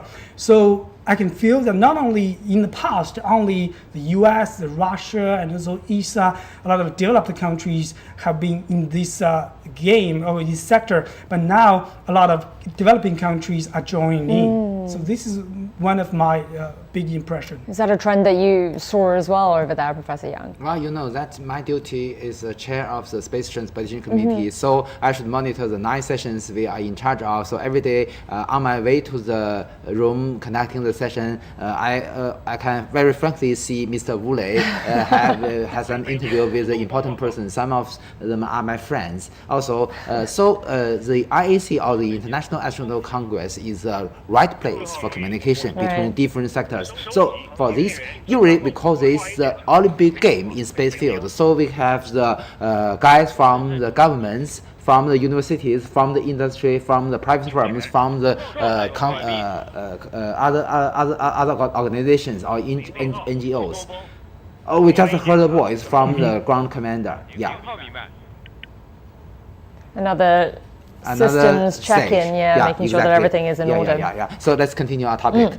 You know that during IAC, Mr. Wu Lei, I believe because as he mentioned, he attended the Congress in Azerbaijan last year in Baku. So what impressed me most that because although you know that Azerbaijan is a very small country, but it's very enthusiastic on hosting the IAC, and you can even get your badge in the airport, very convenient. And also you can even see the logos of IAC on taxis. So that is what impressed me most. Of course, this time there are more delegates, more than 11 or 12,000 delegates. A record number. Another record. Also, the papers delivered to my committee also make a record. So we have a very tough task to select the right papers. Very hard choice, because many of them are very, very good papers, but still very hard for us to choose. But still, I should also emphasize that the IAF community should plays a leading role in the communication and better understanding of different organizations. We have a concept of the 3G, or gender, geography, generation. So today we see the launch of the Shenzhou-19 crew, with different gender, with different generation. And of course, with the view of China with different geography, because they come from different provinces in China. So the 3G is a basic concept of the IF community to have more concern on diversity. So this is a right consideration to improve the better understanding of the communication between different areas of the world and to benefit the whole world. And you know, Wu Lei, with more emerging countries, more developing countries joining in the space game, you know, they are going to be looking for more collaboration, possibly with China as well. So what potential areas do you see then for this sort of cooperation, collaboration in space? Yeah, during this IAC, I think a lot of countries showing interest in the International Lunar Research Station that I mentioned, because over the next few decades, I think that will be a mega project on the moon, on the south of the moon, and they are going to build, you know, a permanent base. The scientists, the astronauts, engineers will be working there, and to study the whole the lunar resource, and also take that opportunity to continue the deep space exploration. And during this IAC, and the Chinese city of Hefei has already applied to host another IAC in 2028. So the the deep space exploration lab, the headquarters is in Hefei city. So the deep space exploration lab is going to host, planning to host the IAC 2028. So we are hoping to that more scientists, engineers can take this opportunity to know the latest developments about the International Lunar Research Station. So during this time, this week in Milan, I met a lot of scientists and also engineers They want to know what is the latest about this International Lunar Research Station, who will be joining this, and what kind of experiments can be conducted aboard this lunar research station. And China has been quite open because the U.S. is now taking the Artemis mission back to the moon, but also a lot of other countries are also trying to conduct some kind of private lunar missions, and China is no exception because at this period of time, lunar missions, and also don't forget the Mars mission. China will conduct the Tianwen-2 and Tianwen-3 Mars mission in the next few years. For the Tianwen-3, China aims to have the Mars sample return mission before around 2028. No country has ever done that before, and Chinese scientists have already said they are quite open. They welcome more international collaboration on the Mars missions, and also the Tianwen-2 mission is quite trying to hit asteroids and to try to change its course about with this satellite. So a lot of experiments can be expected in the next few years. And also we know the Tiangong space station, the United Nations Office for Outer Space Affairs. We also met the director this time, and she said she will continue the collaboration with China Manned Space Agency. They have already selected the first batch, but with ongoing expansion of the China space station, more experiments, more countries will join the China space station. So we can expect from the manned missions to the lunar missions to the Mars missions, and also the private space, also the scientific, satellites. Next year in 2025, China and ESA will conduct has already collaborated in a satellite called SMILE satellite. It's already being assembled and on the way to Europe. That satellite was the latest collaboration between China and ESA. It will be launched in Europe, in France. And also, so we can expect this year we talked about the China-France collaboration of Swarm satellite, very long collaboration between China and France. So in the next few years, we can expect more this kind of collaboration in the satellites. So I think can see from different levels of collaboration, from satellites to joint missions, joint trainings, and also lunar Mars missions. So we as journalists, we are quite excited to see these kind of missions, joint missions, especially when the foreign astronauts come to China. If we have the opportunity, we are very excited to record every training and every mission about working together. We're hoping that the foreign astronaut and working together with Chinese astronaut aboard the Tiangong space station. I think we will see that day coming very soon. It's definitely so many developments to be watching out for. Watch this space, shall we say? Exactly. Thank you so much for coming in and sharing your experiences and insights. Thank you for having me. Yeah, it's great having you here. And we'll be sure to talk more about the cooperation later in the program. Over the decades, China's aerospace industry has grown from weak to strong and has achieved various achievements in space science, technology, and application. And generations of visionary scientists and engineers committed to the space industry have made their contributions to China's development and human space exploration. Good morning. Communication. Navigation, weather monitoring, over the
北京景山报告。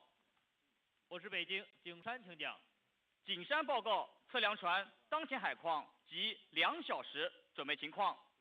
长江3号海况4级，浪高2米，风力4级，能见度15公里。景山天路长江3号2小时准备完毕。景山报告完毕。北京明白。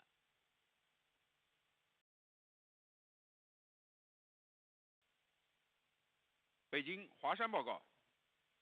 我是北京华山，请讲。华山2小时准备完毕。华山报告完毕。北京明白。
各号注意，收集2小时准备情况。0号2小时准备完毕。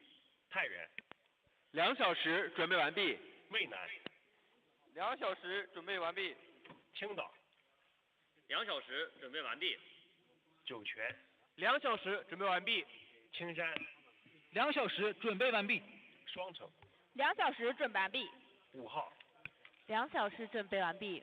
天仓2小时准备完毕。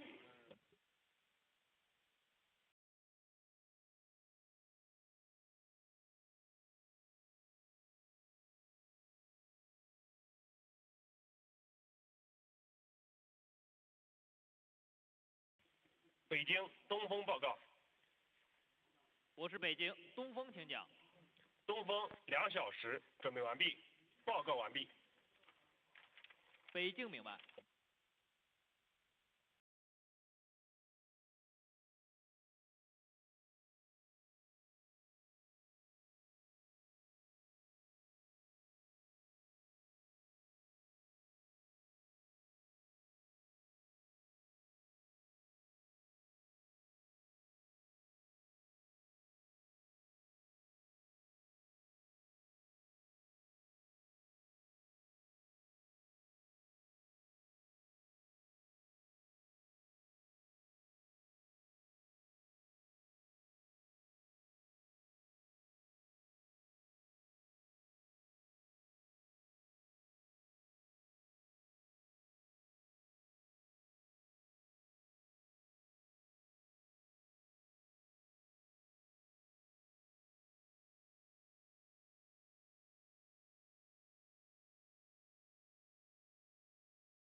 号注意，我是北京，1小时准备，东风。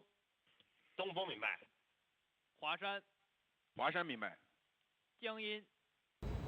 This is a series of locations that's being read out right now. It all sounds like everything's in order. 0号。明白。太原。明白。渭南。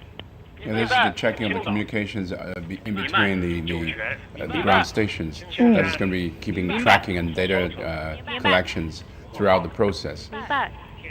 So we know that the rocket is going to fly along this trajectory. You know, underneath those are the stations that can check them from horizon to horizon. So all the way, what we call overpassing your head. So all the process, all the complete process of the launching will be monitored. So because it's human-rated launching campaign, so we need to be very careful in collecting all the data along the track of the launching. Well, let's go to our reporters. We have Sun Ye, who's at the Jiuquan Satellite Launch Center, and we have Zheng Yibing, who's at the Beijing Aerospace Control Center. Hi, guys, once again. Sun Ye, so what's happening over there now? Tell us what you're seeing from the angle you're standing at. We can see the launch tower right behind you. Right. Hello, Zhao Yang. Hello again from 1.5 kilometers away from the launch pad. I think you can see it too. The tip of the rocket has revealed. The launch hour is getting closer. We all heard that 1 hour countdown. We also heard calling out each system and asking them to report their status. Many of them have said normal, and we also, in between that hour, we talked we talked to experts with the launch center system, with the spaceship system, with the rocket system, and their updates also have been unanimous. Things have been going according to plan, and things are going as smoothly as it can be. Now, the Shenzhou mission, it has become quite a regular mission, twice every year, once in spring, the other time, like now, in fall or autumn. But even if it's a regular mission now, we still see people here trying to better the entire process. Now, the experts from the Jiuquan Satellite Launch Center say they've been trying to optimize the entire launch cycle and the test process. They've been doing so by making the whole process smarter and more automatic. They say their aim is to keep everything going perfect, but also make it more efficient. They've told us in the last few days that they have been working to make the launch towers work more, that they had a higher frequency of use, and they're also shortening the recovery time after each launch, and that really makes sense. Earlier, I think you talked about this year marks the 25th year since Shenzhou-1 launched. In 1999, the launch frequency is nowhere it is right now. In fact, the first 100 launches for this launch center was achieved in 48 years, but the next 100 launches at this launch center was achieved in just 5 years, between 2018 to 2023, and that really speaks to how fast China's space industry is developing and its need for more launches. Now, the launch center also said that this place has great terrain and weather. It says it's clear for launch 300 days out of every 365 days. So that's the room for growth with all of those launches. And as we said earlier, the launch cycles and the test processes have been optimized. That's including this one. This Shenzhou-19 mission had seen its test process shortened, and I think you're hearing it now. Another command is going to be issued as we near the launch hour. Jiao So yeah, thank you so much. And now let's go over to Yibing. Yibing, so an hour to go, less than an hour to go. What's happening where you are? What the sort of preparations have been done there? Well, good early morning, Zhao Yang. Well, in less than 1 hour, the Shenzhou-19 spacecraft will be launched from the Jiuquan Satellite Launch Center. Here, we're at the core, the coordinating center for this whole mission, the Beijing Aerospace Control Center. As you can see, as you can hear, well, actually, the center is going through the system check with all the ground team for this mission. And we also see the constantly heated brief command from the Beijing Aerospace Control Center. We can hear the Beijing command with all working systems. And also we can see the status of the Shenzhou-19 crew on the big screen behind me. We can see the 3 Chinese astronauts or the taikonauts are in the spacesuit. They are in the spacecraft. They look calm and determined for this mission. And the Beijing Aerospace Control Center oversees the whole working system. The personnel are busy working here at this early morning. So I have to lower my voice. And it coordinates all the systems for the launch during the launch sequence. And also it will establish the measurement and control during the later stage via the relay terminals and satellites. It guarantees a smooth and safe journey of the Shenzhou-19 spacecraft to the Tiangong space station. And well, this time, the Shenzhou-19 spacecraft will dock with the Tiangong space station after the early stage of the flight. During the 7 previous China manned space missions, from the Shenzhou-12 3 years ago to Shenzhou-18 6 months ago on this year, and we can see that all 7 missions adopt the faster rendezvous and docking mode. It took about 6.5 hours to get the Shenzhou spacecraft to the Tiangong space station. So this time, for the Shenzhou-19 mission, it adopts the same mode. So after this faster rendezvous and docking, we can see the exciting moment of the space meet between the 2 Shenzhou crews in China space station. Back to you. Indeed. Thank you so much, Yibing, and we'll check in with you again later. Well, I have to say, I don't envy Sun Ye out there in the cold in northwest China there at the Satellite Launch Center. Even the rocket, as they were saying, needs a heat shield of some sort. Can you just explain to us a little bit more about that? How does it work? Why is it needed? Is it for the astronauts? Is it for the technology, the equipment itself? Actually speaking, our launch complex, the design is very advanced, although it made many years before. You know that, as I mentioned, the launch complex has the service tower, while the service tower have 4 rotational platforms. So just before the launch, before the countdown, maybe 2 hours before, we can form a closed envelope for the whole launch vehicle. So it has air conditioners inside, so it can keep a very comfortable temperature for the launch vehicle and for the Shenzhou spacecraft. Moreover, you know that also we have air conditioning and ventilation system inside the payload ferry. So that's the reason we can have a right temperature. Moreover, as we've already discussed, actually speaking, from the view of necessity, you know that the Long March 2F rocket uses the hypergolic propulsion system, which means that its fuel and the oxidizer, the propellant, work in room temperature. So that is more convenient to use. So usually under the, that in Jiuquan Satellite Launch Center, we can even launch the Long March 2F in extremely cold. I can remember maybe in 20 years before, we launched the Long March 2F in December or November. So that's much colder than today. So even in that extremely cold weather, we can launch Long March 2F. So that do not have any problem today. So at least above 0 today. So then why does the 19 have this specially designed first ever heat shield? Well, you see that for every mission, to my understanding, you know that every time we have the very special experiments. For instance, during the previous some Tianzhou cargo ship missions, and also during our previous Shenzhou missions, we have some biological experiments. And the samples is very interesting. Must be made just maybe 1 or 2 hours before the launch, and then brought into the cabin. So this is a very good example of the special requirement to the launch vehicle and to the spacecraft itself. And you see temperature inside the spacecraft, is that why? Not only temperature, massive? You know that they are living things, as Yanzu already mentioned. So, for instance, some cells to check the certain biological study, they must be made just before the launch, several hours. And today with the refrigerator on board our Tianzhou spacecraft and maybe also on our Shenzhou spacecraft, we can have a lower temperature for some samples. So this means that we have more advanced measures to have more complicated experiments. So maybe this is one of the reasons. But of course, for any sample, you may still remember that during the live coverage of CGTN on the return of the on the Chang'e 5 mission, we also have similar measures on the re-entry capsule to keep it warm. Yeah. So exactly. So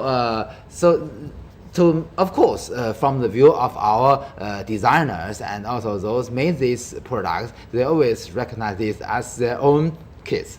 Okay. So this is the reason, I believe, one part of the reason. Almost like just testing out new gear and technology. Even some of the Russian capsules, in outer space, they have their coatings. It's like a warm jacket out in outer space because, the extreme temperature difference between the shadow and the solar side of the vehicles can be radical, can be 200 or 300 degrees different.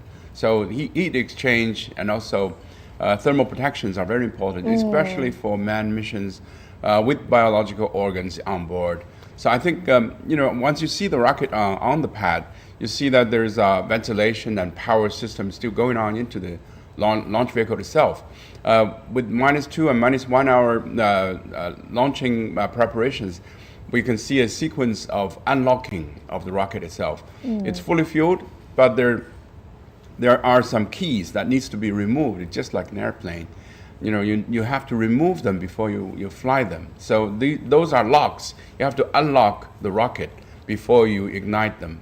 So these are as part of the sequence that we're doing. We can also see some umbilical cords that going into the rocket. What would be connected through those cords? Those are, first is the power, right. and second is the communications. And these are connected to the launch vehicle because the launch vehicle batteries are limited and has to be reserved. We see that the indication of a successful launch is the deployment of the solar array.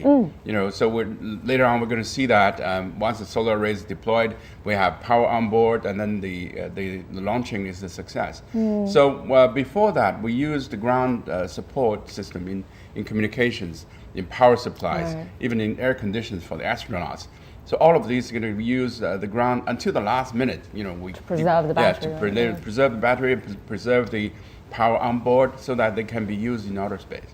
What Yan Song has already mentioned, the transfer of the power supply is a very critical milestone for the launch sequence. You know that, as Yan Song has mentioned, we use both on the launch vehicles and also on the Shenzhou spacecraft, we use the storage batteries, sometimes zinc silver batteries, some lithium batteries to store the electricity. But you know that the capacity is limited, so we hope that we can remain more to the orbit, so it can increase the reliability and ensure the safety of the mission. So for most testing, we conducted that utilize power supply on the ground with the cables connected to the launch vehicle and the spacecraft as well. So you can see that at the moment you can still see that the 4 platforms, only the top ones open, are still closed, and now we are open another one. The very but bottom even one, after all these 4 platforms are opened, still we can see some very small arms connected to the launch vehicle. On these arms, we have the cables, we have the pipes connected to the launch vehicle, and they can not only provide the electricity, but they can also provide some gas, liquid to the launch vehicle. So this is a very important facility on our launch complex, and usually before the launch, before the rolled out of the launch vehicle from the VAB to the launch pad, usually we will also have conducting some tests to ensure all these facilities goes well. So this is very important to ensure the successful launch. So that is the reason when I say that the launch itself is not only the business of the launch vehicle itself. The launch site system also plays a very, very important role. And moreover, to have all these data, you can ensure and or you judge the whether it is correct or not. You need the TT and C system, and you need the data handling system. So all these systems are very, very critical for the launch itself. It is also very interesting that before the launch, we must ensure that in the dropping area of the substages, in the drop area of the boosters, we must ensure it's already safe enough. do not have residents How inside. accurate can that be? How accurate? It's cannot be 100% accurate. So there is a theoretical landing point, but usually surround this landing point, we have a dropping area because we have errors and also the influence of wind. It's all calculated on the trajectory of the maybe several spacecraft hundred. Basically at village level, So just before, so that is the reason why it costs more money if you launch this inland. So if you launch the launch vehicle on the seashore, the dropping area will be located in the sea. It's much simpler. But do they still need to retrieve all the parts from the ocean? Is there an obligation to do this? They just make sure that the residents are safe. You know, a normal practice is to collect all the villagers, go to a movie. Okay. Yeah, exactly. Collect the people. Yeah, collect the people and move them to safe areas to, let them enjoy a movie, and then the drop zone is done, and they can return to their home. If there are damages, we compensate. But there's no requirement in terms of safety or security issues to retrieve these parts that have been. No, jettisoned. it's not mandatory. It's not. Okay. Sometimes it drops in a very remote areas. So basically, it's designed in such a way. So that's why Hainan, because the drop zones are in the ocean. Right. So we don't have to recover from the ocean. But we do have, new generations of rockets that can recover back to Earth. It's like SpaceX, they launch and they recover the engine, and so that they can quickly reuse them again. So these what we call reusable launch vehicles instead of expendable. Traditionally, we call these are expendable launch vehicles. Right. You launch them once and you abandon them. But new technologies are coming. Commercial companies are picking up these technologies that they want to recover the first and second stage of the launch vehicle, so that it can be reused again and cut the cost of the launching. Would these reusable parts be more viable financially too? Yeah. I imagine the cost of making something like this would also be pretty big, and the retrieval. Normally, it's calculated by the kilos per orbit. 1 kilo is roughly $10,000 for 1 kilo payloads on board. So let's look at the screen. You can see that, as I mentioned, the platform, the rotational platform on the bottom, or the fourth one, has already opened. We can now see the 4 boosters. Each of the booster of the Long March 12 have a diameter of 2.25 meters, and each of the booster have 1 rocket engine with a thrust about 75 metric tons, with the same thrust of the engine used on the first stage. In the core stage of the first core stage, we have 4 engines, each with a thrust of 75 metric tons. So the total liftoff thrust of the launch vehicle is 600 metric tons. So that is liftoff thrust of this launch vehicle. We're hearing again the ground stations checking in.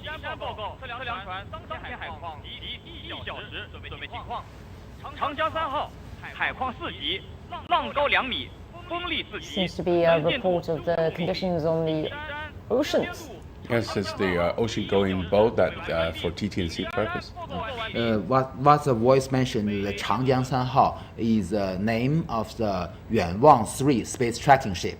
So it's now in the Pacific Ocean, and based on the report, there do have some tide, about 2 meters tide. Yeah. So that's the tide also influence the stability of the ship. So it will influence the tracking functions of the antennas. So this is also very critical. So that is the reason why we need to have this kind of report.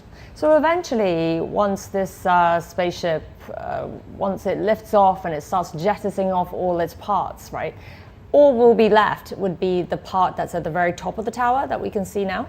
Like all the rest will just be... Not even the top of the tower, because the top of the tower is going to be escape tower, and the escape tower is going to be abandoned again. So it's going to be... first is the drop of the strap-on boosters or side boosters, and then the escape tower. And then the strap-on boosters, and then the fairing, and then the first stage and the second stage, and eventually just the service module and the capsule. The orbital module. Okay, sorry. T-minus 40 minutes and counting. So in different stages, we have different checking sequences. So what happens at 40 minutes? Well, T-minus 40 T-minus minutes. 40 minutes, I believe that many critical trainings of the Shenzhou spacecraft and the launch vehicle has already been successfully conducted. And you can see at this moment, we are continuing. I believe that's another rotational platform is now opening. So we can see more and more of the fuselage of the Long March 12. The Long March 12, as I mentioned, is only one human-rated launch vehicle in China. It can meet the requirement of the high requirement to the reliability and safety to carry astronauts to outer space. And this rocket is derived from the Long March 2E. Long March 2E is the first launch vehicle in China that use strap-on boosters, the side boosters. So this is, actually speaking, this is also concerned with commercial space mode. You know that in the late 1980s and in the early 1990s, China hopes to enter the international launch market, launch service market. But at that moment, we do not have a powerful enough launch vehicle. So it is very interesting that at that moment, still, we do not have the technology of the side boosters. And we just deliver the design, the proposal to our customers in US. And then they agreed. And then we get the chance to design and make this Long March 2F and conducted some flight test, and then to utilize this in the commercial market. So this is the story. Although it is conducted by a state-owned company, but it is completely commercial activity. So that's very interesting. Well, let's hear from the researcher of this spaceship system, and our reporter Chen Yiling spoke to him. The Shenzhou-19 is the fourth manned spacecraft for a mission to China's space station in its use and development stage. Its structure consists of 3 modules, similar to the previous Shenzhou spacecrafts. The Shenzhou manned spacecraft is mainly composed of 3 sections, namely the orbital module, the re-entry module, and the propellant module. The orbital module is mainly the work and living area for the taikonauts after entering orbit and is equipped with sensors for rendezvous and docking with the Tiangong space station. The re-entry model can be seen as a cockpit. The propellant module is equipped with solar panels and engines, mainly to provide power. The main upgrade of the Shenzhou-19 spacecraft is its loading capacity, which allows room for more cargo and a more spacious environment for the taikonauts. We have optimized the orbital module product and layout of the spacecraft. Our research and development team have conducted a lot of tests and experiments in order to fully verify its transport capability. This year also marks a momentous occasion, the 25th anniversary of the maiden flight of China's Shenzhou spacecraft, the Shenzhou-1. From that historic moment to ambitious missions of today, generations of engineers have put their hearts and unwavering belief into this journey. What we frequently say is that manned space flights are a matter of life and death. During the entire development process, we always kept this in mind. We display our rigorous, cautious, meticulous and practical work style to ensure that the entire work is foolproof. The Shenzhou-19 spaceship has much lined up after taking off. The spaceship will dock with the China space station from the front port of the core module. The assembly already has the Shenzhou-18 spaceship attached. The Shenzhou-20 spacecraft is also standing by at the Jiuquan Satellite Launch Center for emergency rescue. Qinling, CGTN from Jiuquan Satellite Launch Center. So the Long March 2F rocket that's lifting the Shenzhou-19 crew is China's only manned carrier rocket. It has now been 25 years since the model's first flight. Here's Sun Ye with more. For the Shenzhou-19 mission launch, the final leg of the journey for its spacecraft and carrier rocket combination starts from here at the iconic assembly tower here at the Jiuquan Satellite Launch Center. The transport to the launch pad process has the rocket and spacecraft combination moving upright or along. In China, this way of transporting upright or vertical has started with the Long March 2F rocket. The three vertical mode refers to vertical assembly, vertical transport, and vertical launch. The Long March 2F rocket is China's first three vertical mode rocket.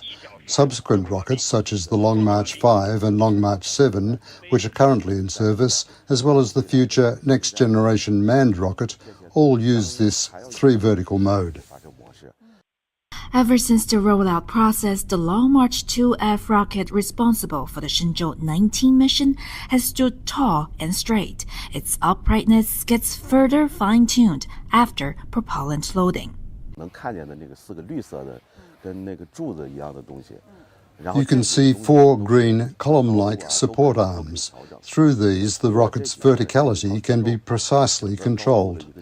Generally, it is adjusted to within 1 minute, that is, within the range of 1/60th of a degree. 25 years ago, in 1999, it was a Long March 2F rocket that sent China's first experimental spaceship, the Shenzhou-19, into space. That was the rocket's first flight. As China's only manned carrier rocket in use at the moment, it has an all-success track record, and it's still improving. 孙烨 CGTN 酒泉 Gansu Province. So earlier when I was speaking to Wu Lei, he mentioned, after having reported on so many launches and returns, that this is one of the earliest launches for a manned space mission that he's aware of. Normally, I guess they're in the evenings. So what do you think the considerations are for this particular timing at 4:30 in the morning? There is no other choices. As already mentioned many times, that the basic requirement for a chasing vehicle like our Shenzhou spacecraft to rendezvous and dock with our Tiangong space station, the most essential requirement is that it must in the same orbital plane with the Tiangong space station. So that it is located now in the Jiuquan Satellite Launch Center. So the only chance for the launch is that the Jiuquan Satellite Launch Center rotate along with the Earth, and when it passing through the orbital plane of our Tiangong station. So only at this moment we can conduct the launch. So every day is different. So for today, it's early in the morning. So that is the reason, the most important reason. So there is a launch window almost every day. Theoretically speaking, there are launch window every day, but that's based on the case that you don't care how much time you need from the launch to the rendezvous with the Tiangong space station. But as we've already discussed, today we adopted a fast rendezvous and docking. To entering the same orbit plane is one matter, but how the distance is in the same orbit is another matter. So for the fast rendezvous and docking, theoretically speaking, it do not have chance every day. So for this kind of 6-hour or even shorter fast rendezvous and docking, it is a more strict requirement to the relative position between the chasing vehicle and the target vehicle. So for this kind of requirement, usually it do not have the launch window every day. And also, usually to make more of these chances, we need an active orbit maneuver of our Tiangong space station to change its what we call the phase, or with the change of its altitude, we can change the period of the whole orbit, and then with this, we can change the chance to have a fast rendezvous and docking. So put it simply, if you want to have a quick and efficient launch and quick rendezvous, now is the time. But you can choose other times, but it consumes more gas, more power, more fuel, and takes longer time, and increase the safety risks, and also increase the cost and many designs and trajectories. So trajectory speaking, Professor Yang mentioned about the inclinations, the plane, the orbital plane, which is the angle that the space station is traveling in relative to the equator of the Earth. So that has to happen at this moment, because it happens today at this moment at 4:27 that these two vehicles are going to be traveling at the same plane, and then you can have a quick rendezvous and docking without too much maneuvers in orbit, which also can cause issues. And So essentially, problems. they picked this time for being the most efficient and the because you know fastest. that for every Shenzhou spacecraft, we only have limited propellants installed. Right. So that is the reason we hope that we can save more propellants during the chasing phase. So with this measure, we can save the propellant. Okay. I think we're about to hit the countdown. 30分钟准备。 Okay, T minus 30 minutes and counting. So this is we are more closer to the launch. 神舟19号。 So Shenzhou-19 will be launching in 30 minutes time, and looking at that full view of the launch tower there, and we've got just one more rotating platform left. Is it one or two? I can't really tell now from this angle. I think there are two. Two more left. 我是东风，30分钟准备，景山。 Now we can see still there are two rotational platforms That'll be closed. the two in the middle. That's Two still in the middle. waiting to open. So at this 30-minute countdown, this is a pretty critical stage, and as you were Pretty explaining critical. earlier, And the every next stage maybe comes will with be something. the 20 minutes or 10 minutes, T minus 10 minutes and counting. So in terms of the astronauts themselves, I think all checks will have been completed for them, right? It's now just a technical, some technical matters to go through.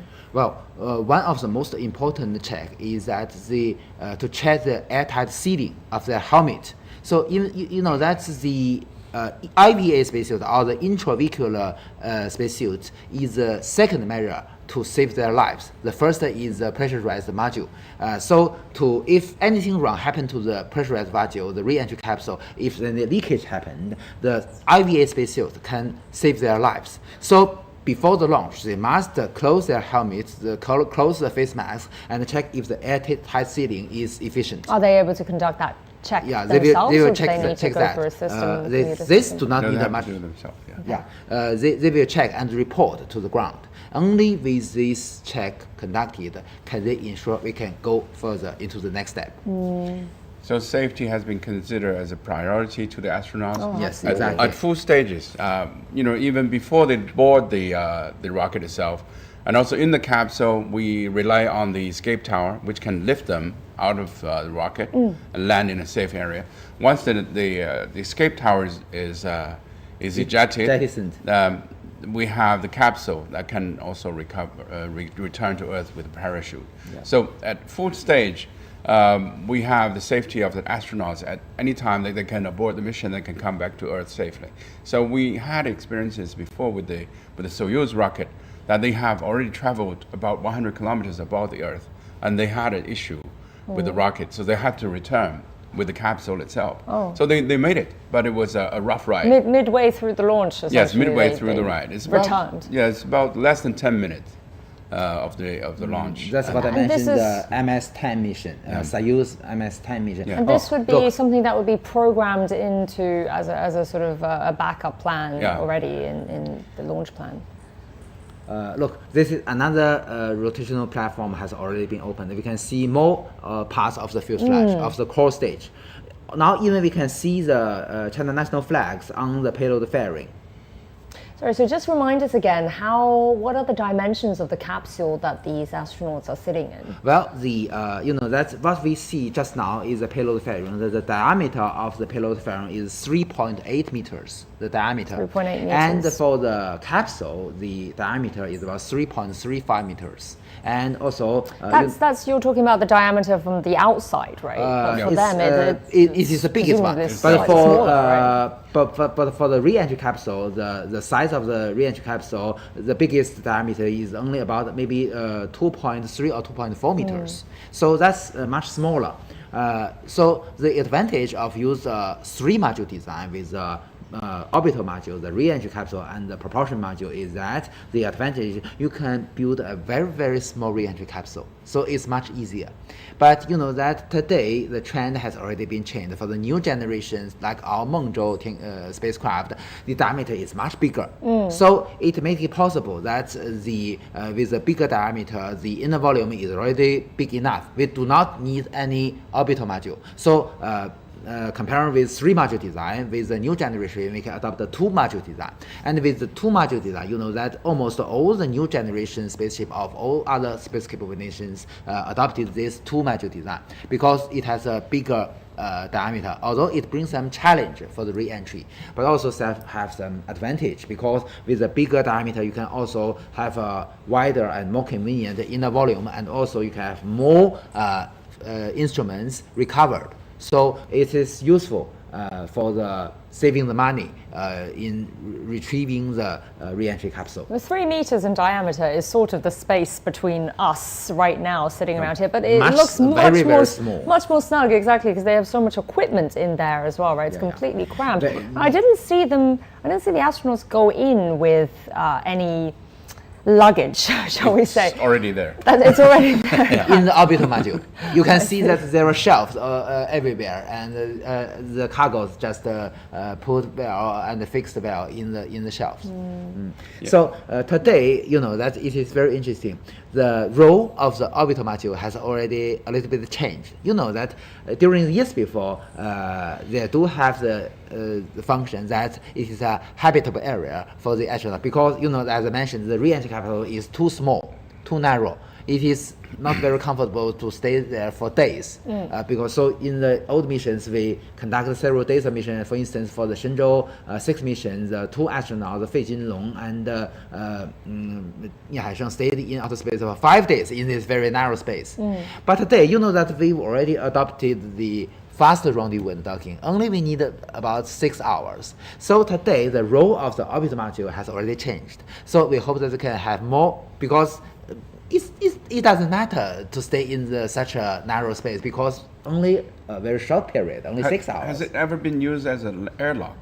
No, we only use it as an airlock during the Shenzhou-7 mission. Yeah. But today we do not, because you know that in Shenzhou-7 mission we do not have other choices. Because you have to go out to outer space for EVA, then you have to have an airlock. Yeah. So people can depressurize and then go out and come back. So use that as an airlock in the previous missions. Yes. But today, you know that with the faster rendezvous and docking, it's okay for the astronaut to stay in a so narrow place for this short period. So we can have more chance to install more cargoes inside the orbital module. We've already seen that. Yeah. They have modified the module. The expert mentioned that the 19 mission, they have enlarged the volume so that it can put more cargoes, maybe more apples in board. This is very meaningful for the biological experiments. Some living things. You can put that together with the astronauts inside. Like the fruit flies. So Mr. Xu, you were saying earlier that there would be another supply cargo ship going up there next month. 2 weeks, right? It's roughly mid-November. Mid-November. They're planning to. And would that be the only supply ship then for the Shenzhou-19, or would be expecting another one a bit later? The Tianzhou-8 cargo spacecraft will both support the Shenzhou-19 crew and the Shenzhou-20 crew, because you know that the interval we launch a Shenzhou spaceship is 6 months, but for the launch of the Tianzhou cargo spacecraft, the interval is 8 months. It's different. So for Tianzhou spacecraft, it will support 2 crews. Okay, so the one going up next will be for this crew and the next. Shenzhou-20. Okay. But they have plenty of things to unpack, because they have already got the service module, the orbital module fully packed with the bags, and so in the coming 2 weeks they're going to use that time to do a handover job with the Shenzhou-18, and also do a lot of unpacking and packing for the Shenzhou-18 to come back. So they have to do, put the experiments results and everything into the capsule of the Shenzhou-18 return capsule, and then wait for the cargoes to come. So it's a time sequence that allow them to work in this period of time with a carefully planned schedule. It doesn't sound like they have much downtime at all. It's get there and it's out to work straight away, isn't it? Now look at the screen. At this moment, all the rotational platform has already been opened. So we can see the whole fuselage of the launch vehicle itself. You can see the slim body. But still, I should emphasize, at this right moment, they still have some arms connected to the launch vehicle, usually in yellow color. You can see that. And also on these arms, there are cables and pipes connected to the launch vehicle. Still, at this moment, T-minus maybe 20 or 30 minutes counting, still we use the power supply, the electricity from the ground. So to stay, as Yansong has mentioned, to save the storage battery on board our Shenzhou spacecraft and our launch vehicle. And several minutes later, we will have a very critical step, as we already discussed, the transfer of the power supply from the ground to the vehicle itself. Yeah, you can see the two umbilical cords. Yes, that's what I mentioned, the arms. Look, in yellow color, connected to the launch vehicle. Well, we have 20 minutes or so to go until launch, and let's check in again with our reporter Sun Ye, who's there at the Jiuquan Satellite Launch Center. Sun Ye. 焦阳很不容易啊，在如此临近火箭发射的时候，我们找到了一名火箭专家来告诉我们现在火箭的状态怎么样。我们这回请到了徐珊珊老师，他是中国航天科技集团的专家。那徐老师告诉我们现在火箭的状态怎么样？截至目前吧，我们做了哪些准备工作？给大家报告一下，火箭系统目前一切正常，状态良好。Actually is functioning well. Right now we've finished all the preparation work for the control system, and also the telemetry work actually is all in the program. So as we know, for the Long March 2F actually is famous for its safety and reliability, and also is improving itself. So this time, what kind of the modification we have? So for this time, compared to the Y18, so we have improved 23 items, and we talk about the structural system and also the techniques, and also for the sealing and also the tightness, and also actually we improved the process of launch. Previously it needed 37 days, right now it's shortened to 30 days. Although it's a save that 7 days, a week time, but for the whole system it's improve our efficiency, but also we could tell that for the old system of the rocket, actually we showcase our confidence and our understanding about the whole system. And also we are very glad and also very excited just within 20 minutes we will see Long March 2F Y19 will send Shenzhou-19 to the space.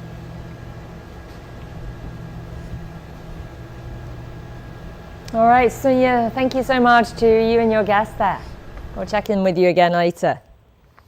So lots of improvements made to every new edition of the rocket. Mr. Xu, what would you say are, do you think, some of the most impressive improvements made this round? Well, I think the engineer has mentioned not only the launch vehicle itself has improved with 20 plus items, but also 23, right? Yeah, but also the Shenzhou itself, which is the launch vehicle and the capsule are manufactured by different academies. The launch vehicle is manufactured by the Chinese Academy of Launch Vehicle Technology. The capsule is manufactured by Chinese Academy of Space Technology. So all of them are working together to improve the efficiency, the reliability of the launch vehicle. We know there are changes. If you put a change to, for example, software, there will be a 7% chance that you will have another hiccup with the complete system. 7% chance. That's very exact. Yeah. So if you put a change into the system, you have to consider all aspects, and this has been experienced by the Europeans Ariane 5, because Ariane 5 is using the Ariane 4 launch vehicle softwares, but the software was modified in such a way that lots of unfitted software functions were remained in the Ariane 5 launch vehicle. So that had a catastrophic failure for the first launch. So when you make changes, you have to be very careful that this affects the other sides of the complete design. So they made very careful improvement. I think it's very important to increase the efficiency of the launching campaign. She said from 37 to 30 days. That means a lot of manpower saved, and lots of travels, and a lot of logistics, and lots of technical support has been saved. So I think that is a great improvement. to the launch vehicle and the whole system for a more efficient launching campaign. Actually, Professor Yang, there's something I wanted to ask you earlier when we were talking about the IAC. So the theme this year was responsible space activities for sustainable development, right? So how does China's rocket and the Tiangong space station, how does that all fit into this? Well, you know that during this IAC, we also have many events related to the China's manned space activities and lunar explorations. To have a sustainable future, you know that the leaders of China Aerospace, including Mr. Li Guoping and also Mr. Lin Xiqiang, although it's online. Okay, T-minus 15 minutes and counting. So this is also another milestone for the launch. So the commander on the launch site system are ensuring every subsystem goes okay. Go for launch. 15 minutes to go until the Shenzhou-19 launches. Okay, so everything needs to be checked okay.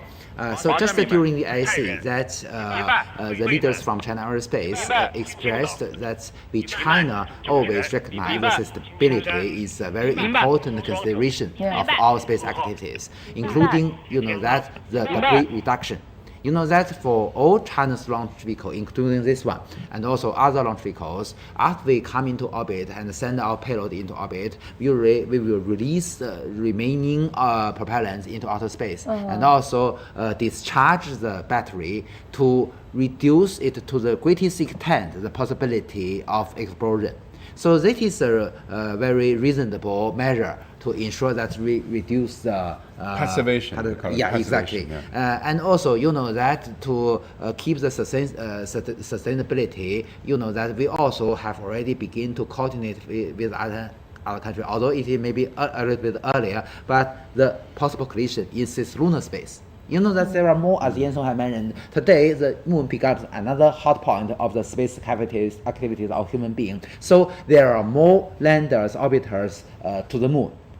Just during IAC, I met some private companies, including the Intuitive Machines from the United States. They provide the lunar landers commercially, and you know, and also other. I can see in the exhibition area, I can see a lot of moon landers, either those from the universities or from the private firms or from the national teams. So today is the right moment for us to coordinate our human space activities in the cislunar space, either in orbit or on the lunar surface. So because you know that we've already found water on the lunar surface, and also potentially in the future we can utilize the helium-3 to solve the energy problem of human beings. So it is very hopeful today we have the more and more chance to adopt the commercial style, a commercial manner in our space activities to provide all kinds of services to deliver goods to the lunar surface, or provide the communications or other services. So today,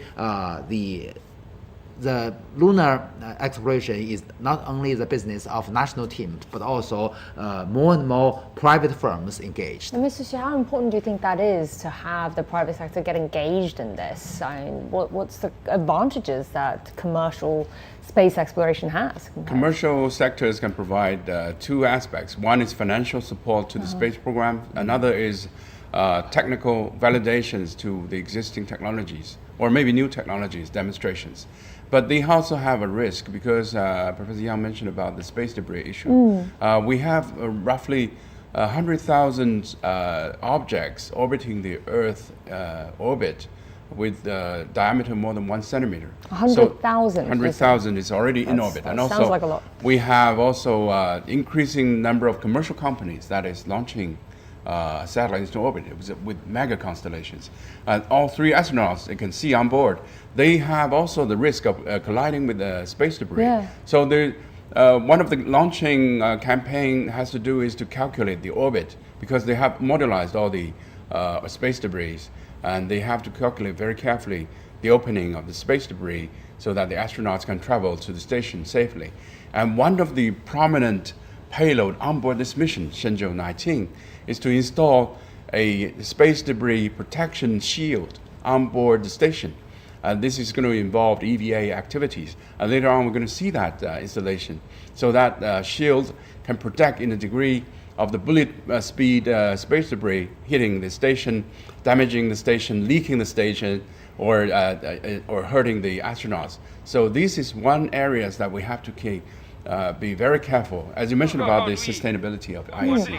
What would that look like? What would that spaceship look like exactly? I think it's like a bulletproof panels outside of the fuselage. Sort of hovering outside, One or moment. with a One space moment. in between. The final ignition time has formally released. Yes, we've got 10 minutes to go. 4 o'clock, 27 minutes and 31 seconds. Yes. So that's the accurate time for the ignition. So But we're it's very looking interesting, at that almost exactly 10 minutes from now. Yeah. That it is very interesting that the countdown to zero, the definition in China and other countries are different. In China, the zero moment means the ignition time, but in other countries, for instance, in US, the zero means the liftoff time, the liftoff moment. So it's different for several second interval. So you can always hear the voice during the launch of China when ignition in zero, and the ground team will report the real liftoff time. So what we're seeing now, the 4:27:31, that's the ignition time. So that's accurate. So the launch will be a few more seconds or so following that. So you won't see fire, after zero, for 1 or 2 seconds, and then there's a fire. But so in the US, you can see the fire just before zero, because the ignition is several hundreds ahead of the liftoff. And at time zero, it will lift off. Is it very precise then, the amount of time? Would they know in advance the amount of time between ignition and actual liftoff? Can that be calculated in advance? That's very important. It has to be very careful, because the liftoff time is what we call a root parameter. That can calculate. It can be used for a root reference for calculation of the orbit. So once liftoff, there is going to be announcement, the exact timing up to the milliseconds. What time the liftoff? Exactly. Yeah. So then after we see the ignition, which was announced there, how many more seconds after that will we then see the rocket actually lift off? Yeah. Just 2 seconds. Okay. So it's not a big delay. The ground team will report the real liftoff time, the real liftoff moment, accurate to milliseconds. Yeah, after the liftoff, there's a first announcement. You can hear from there's a parameter that's going to be announced by the control.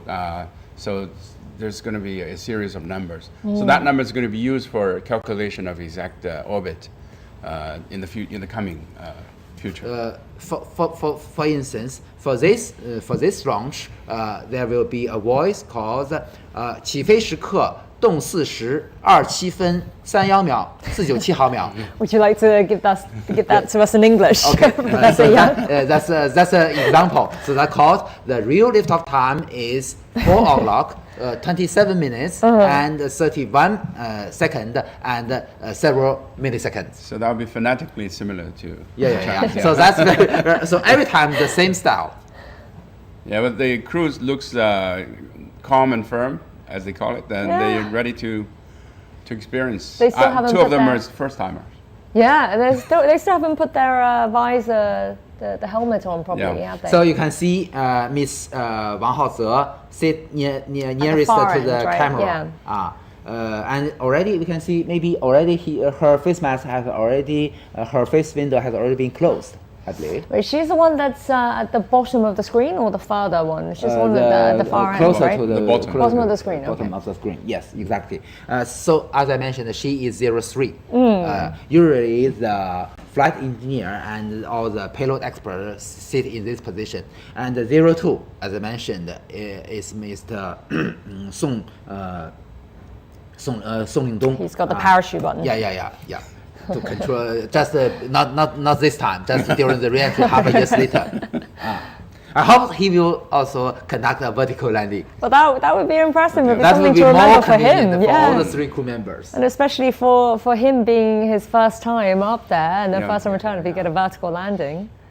But horizontal, you can imagine you're being strapped by the safety belt to your seat, maybe face down. Yes, exactly. Not very comfortable. So if the vehicle, that there is a deviation between the center of his mass and a symmetrical axis. So because of this deviation, usually, in most cases, it will lie down. So that will be much more inconvenient for the astronauts. So we're looking at some of the conditions right now at the temperature, 3 degrees only. These are our But meteorological, visibility, very low wind speed, right? 0.8 meters per second. Which actually, is is that low? Yeah. Actually Good speaking, it visibility. is deep autumn in Jiuquan Satellite Launch Center, much colder than Yeah, the than night here, of right? Beijing. We can see Miss Sun Ye very, very say close. Yes, definitely. Yeah.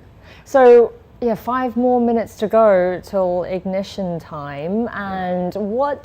Just talk us through what the astronauts will be experiencing during Still the launch monitoring before they all reach the orbit. parameters, and also maybe, as I mentioned, maybe they will already close their face masks, and also.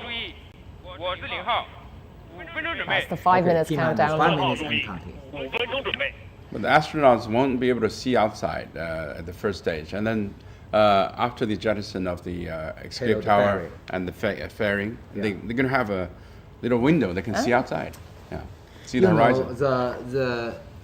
What was the launch azimuth or the flight direction of this Long March 2F is going to the east and then a little bit to the south. So maybe at the separation of the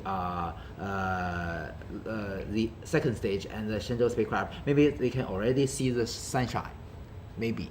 And at that moment, they can have the light from the window. And Mr. Xu, can you give us a sort of equivalent of what it would feel like to be an astronaut during this whole, after the liftoff, especially with the G-force and everything, what would it feel like to us, if we can find something? If you can imagine you're in a car, in a sports car, and you accelerate very quickly, it's like an airplane or even faster.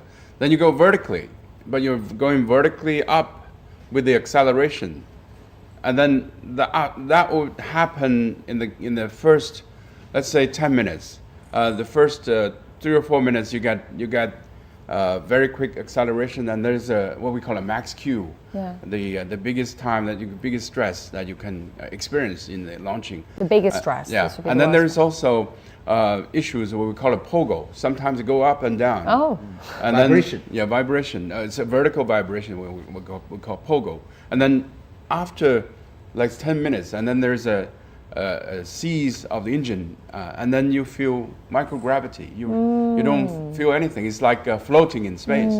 So that's the whole process of launching. I think usually the thrust of the engines is a constant value. But okay, 3 minutes. T-minus 3 minutes and counting. But you know that the propellants become less and less. So the acceleration become more and more. You can feel more and more G-forces. So that is very normal. So usually the max G-forces happen during the separation of the stage. So that is the reason. And this pogo stage you're talking about, I guess that's why they need the seat to be so snugly you can feel fit that to all their your organs contour, will right? go out. Yeah. It's like to reduce the amount of space that you could be hitting against it's a a chair. big suffering. Yes.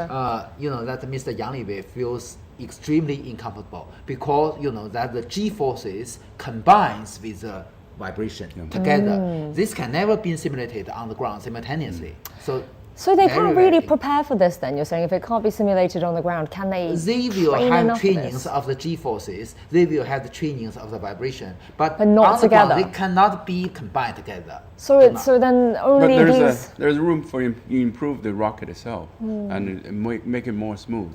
So really, only astronauts who've made the successful mission to space and back they're the only people who've actually can experience this movement, I suppose, of the launch. You can't replicate it here on Earth so far. It's out of the Earth. Okay, please notice it's already less than 2 minutes for the liftoff. And next, as I emphasized, some of the arm connected to the launch vehicle will be unplugged. And so all those umbilical cords, essentially.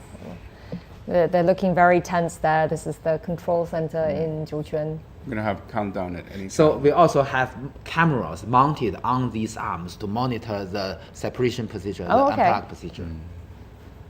So today we have more measures than before to ensure the safety. I wonder how nervous they're feeling. This is the 1 minute countdown now. T-minus 1 minute and counting. That means everything has to be in green light. Nobody has to press the red button. Don't touch anything. Yeah. The number of systems that has to work together. But they're so practiced at this now, you know, they're so experienced with this whole Look, process. all the 40 arms seconds. untouched.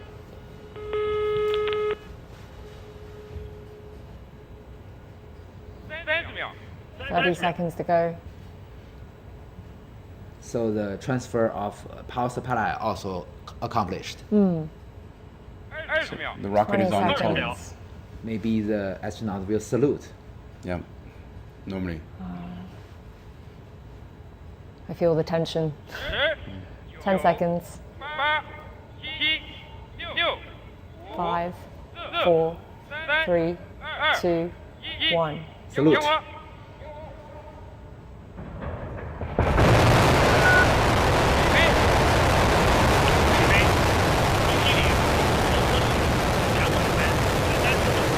The report of the real top flight. And the tower is cleared now. I counted as well after the ignition, about 2 seconds, yes. So that's it, we've that's Long already March have carrier a rocket. successful liftoff. After about 2 minutes, we will have what Yansu mentioned, the first separation, Right, the we'll be jettisoning watching of that the in a minute. emergency escape tower. This you see is a strap-on booster. Yeah, exactly. So this The is the camera from the camera outside. mounted on the core stage. Yeah. We can see 2 of the 4 strap-on boosters, 2 of the 4 side boosters. So as I mentioned, each have 1 engine. Looking I down. think we're hearing, Yeah, really, looking backwards. So nominal tracking. Now we can see that on the right of the screen is the camera mounted inside the re-entry capsule, and on the left is what the camera, as Yansong by Yansong, the camera mounted on the core stage, looking backwards. so at this point they're not feeling so bad, it's when the boosters come We off. have they're saying G-forces that's and when- vibration, not very They're comfortable. accelerating. Yes. And it became more and more worse because with more and more acceleration, with less and less propellants. So it will get progressively worse. Right now is not the worst part. There's a max Q. There's maximum time. You know. Right. You're in the transonic procedure. So any minute now, I think we'll see the propellants come The off, speed right, is the not boosters. still. It is very interesting that maybe at this, maybe next ceremonies in Beijing, maybe on the top of this building, you can see the trajectory because it's very bright. And We it's should close to get Beijing. outside. You can see the trajectory of the second stage. Now you can pay attention to the escape tower. It's going to be ejected anytime. Exactly. Yeah. At about 2 It's gonna be minutes. a small fire on top of the rocket. Right, looking at the very point of the rocket. Oh, Oh, there okay. it is. It just Great. went. Jettison. Yeah. But still, we have rocket engines on the payload fairing. If anything wrong happens, we can still use the engines to separate the rocket. The image on the right there that we saw was a simulation, was it? Or, Yeah. And now this is a real optical. Yeah. Well, on the left of the screen is the infrared video images. Yeah. Next stage is the separation of the strap-on booster. You're going to see 4 Yeah. 4 strap-ons are going to be 4 separated at the same light time. spots. Yeah. Okay. It looks like it's happening. And this is when the Yeah. villagers will be And glad then the that separation they're of the first watching stage. a film Yeah. somewhere. Okay. The first stage also separated.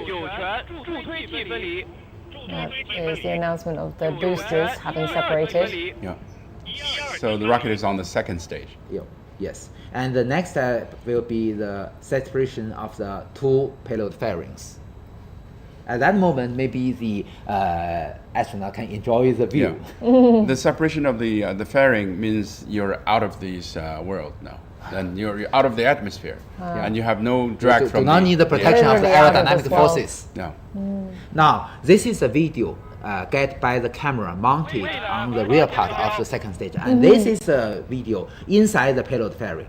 We can see the folded solar panels of the Shenzhou spacecraft. And when that is released, You see Okay. the Separated. fairing's there we gone. go. The bottom right screen there. Fairing's gone. Now they can see the world. But obviously, at this moment, the Shenzhou spacecraft is still in the shadow area of the Earth, so the there's astronaut cannot not see much the light of view. the sun. Yeah. But they can already view the beautiful Earth now. They're checking their It should be manual above again. Shandong at this moment. Not yet, maybe 7 minutes later. Yeah. The separation point of the launch vehicle, the second stage, and the Shenzhou spacecraft will be to the east of the eastern coast of China Sea. maybe in the Yellow Sea area. So it's all very precise where it's going at what time. You can predict. Everything is designed. Yeah. So the USB reader works normally, and also tracking. Nominal tracking, nominal functioning.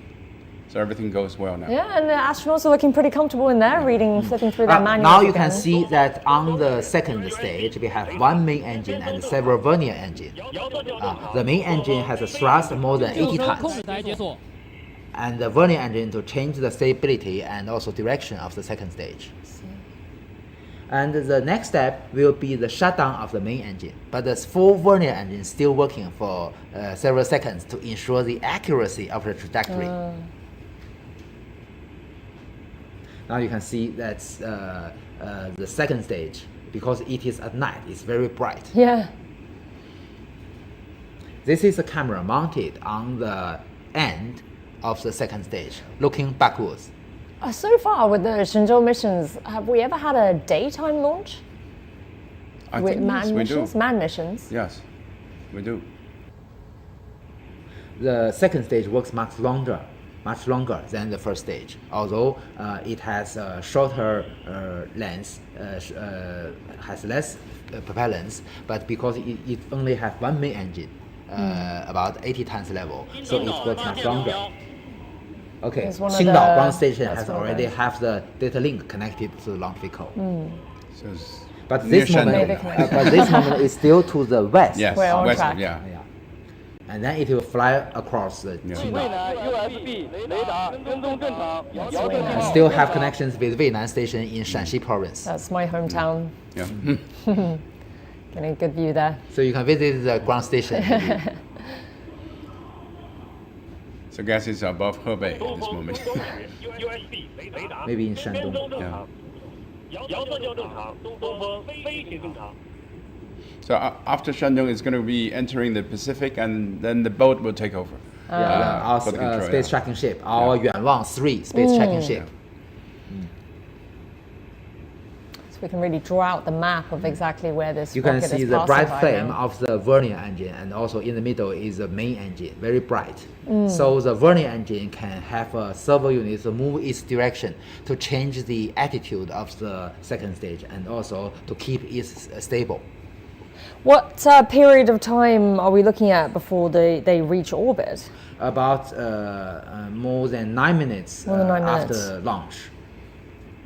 So I think you can see that the engine is continue to accelerate the capsule so that it can reach about roughly 7.8 kilometers per second speed, which is what we call cosmic speed for not coming back to Earth, but it's circling around the Earth. That's the minimum speed that they request to go around the Earth, and also they're accelerating to the altitude of which is a little less than 400 kilometers above the Earth, which is the station altitude.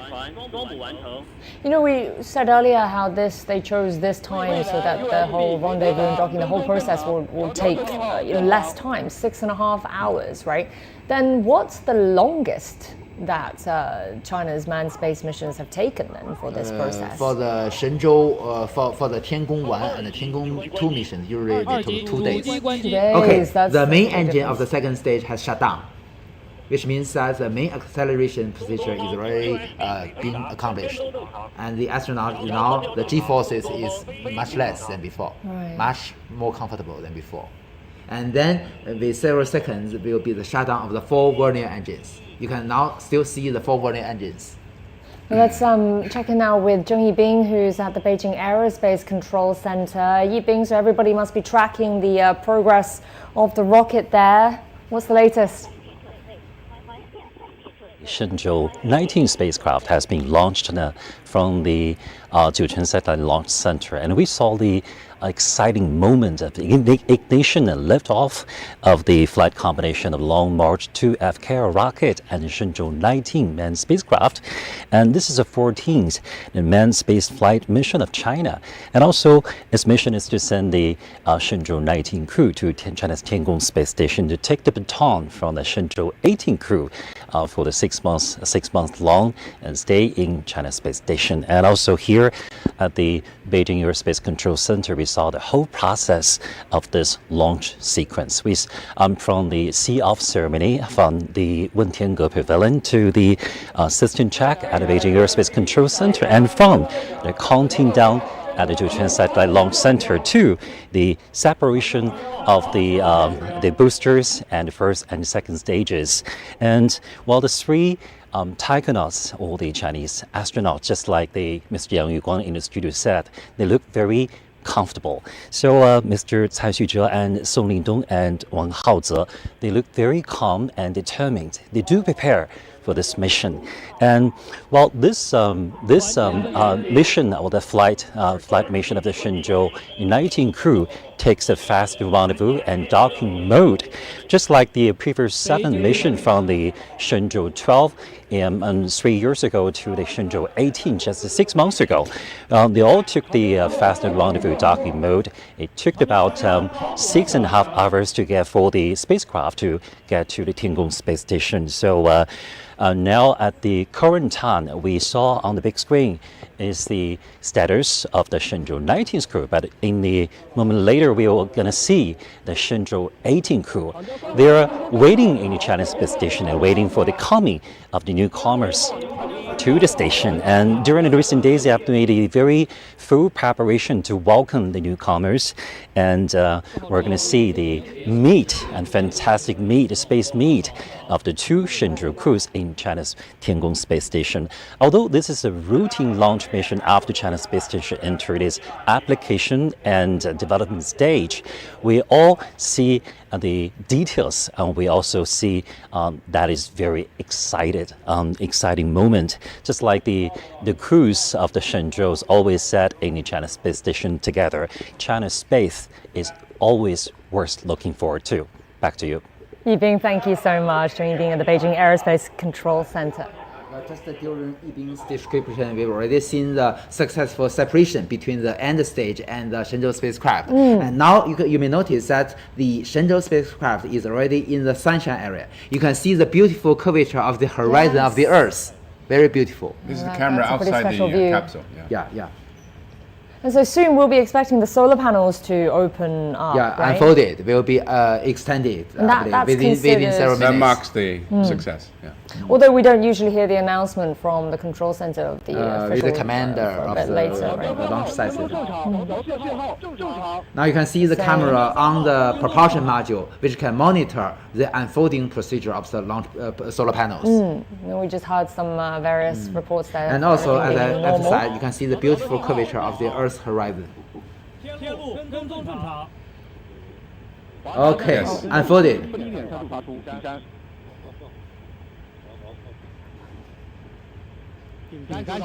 Each of our solar panel wing have 4 pieces. The Shenzhou spaceship.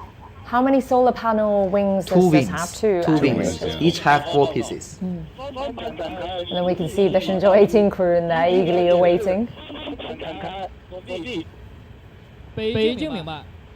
So we expect the 2 crews to meet by midday Beijing time, right? Exactly. Meet for lunch. The 5th lunch date. The 5th rendezvous of different crew in orbit. Yes, the capsule itself has to find the sun so that the solar panel can be driven by a system called SADA to face the sun to generate maximum power to provide the capsule with electricity. It finds that automatically? Yeah, it has a sensor. And the orbit maneuver to chasing the Tiangong space station will all be done automatically. We're hearing that they're saying the panels are rotating normally. Ground staff report, as Yan Song has mentioned, the SADA working normally. Tianlu is the name of the Tianlian data relay satellite. We're talking about the tracking there. Yeah. Now you can see it's already in the daytime. You can see the Earth is so bright. Oh, I was wondering what that was actually. I wasn't sure. It's already above the Pacific Ocean. They find the sun. Sunflowers. So it's another day for them. That's the Shenzhou-19 crew speaking to the command center. Oh wait, the other way around. The voice of Mr. Cai Xuzhe. Report on the health conditions.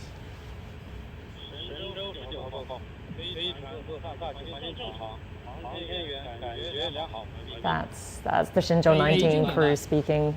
Feeling good. That's a classic line, isn't it? Yeah, we're feeling good. Obviously, he's very calm. 神舟19号经地面确认，座舱环境正常，可以打开面窗。 Is this the little window that there's that they can open their face mask? They can, okay.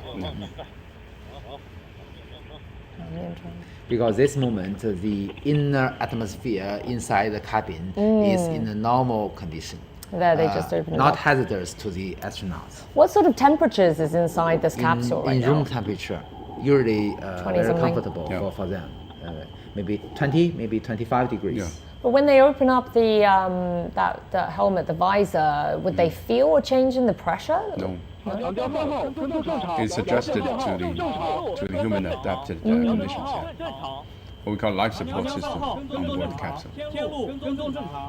Okay, both the space tracking ship Changjiang 3号 or the Yuanwang 3 tracking ship, and also the Tianlu or the Tianlian data relay satellite have normal communication link with the vehicle.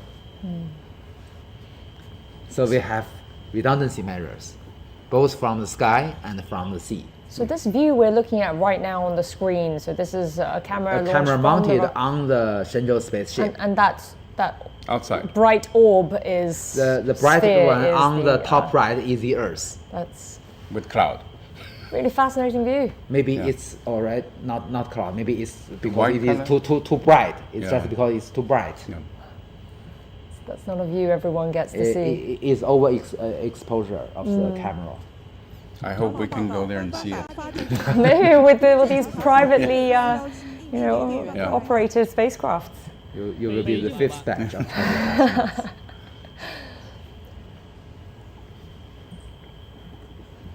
As Sun-Ye was saying earlier, that the frequency of these launches now, these manned missions, every half a year, it's impressive, isn't it? It's to maintain the permanent presence of human beings on the station. You have to do that in rotation every half year. Astronauts do have longer times. They stay in the station. One of the longest one, American, spent almost 2 years in the station. But when he came back, he said, I went to a foot massage. And the foot massager said, I've never tried a foot so tender. Wow. Now is a video. Oh, this is a 3D animation. So you can see, although it is a 3D animation, but it is real data driven. So the status, including the status of the panels, represents the real condition. 轨道与遥测数据监视判断，神舟19号飞船已进入近地点高度200公里，远地点高度362公里，倾角41.5度，周期1小时30分钟的预定轨道。太阳帆板展开，飞船工况正常。 You notice that the spaceship is operating normally, the astronauts are feeling good, the panels are open, operating well. Pretty much as expected, everything just went. With that apogee and perigee, it's in the elliptical orbit. It's going to be having another maneuver before it's ready for rendezvous. It has a very small eccentricity. The perigee is 200 kilometers, and the apogee, or the highest point, is 362 kilometers. And if you put that in lay terms for us, the apogee and the perigee, we're talking about... It's like an elliptical orbit. It's in relative to Earth. Yeah. Okay. Yeah. So it has a near Earth point, and it's also a far Earth point. So that makes an elliptical orbit. Elliptical. The highest point is the station orbit.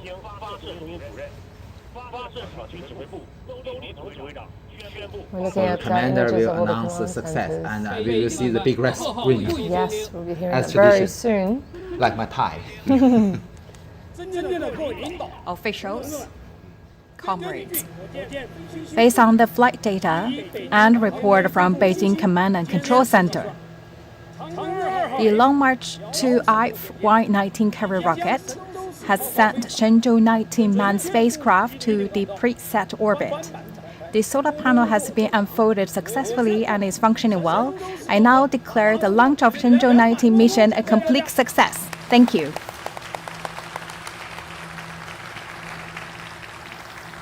The official announcement.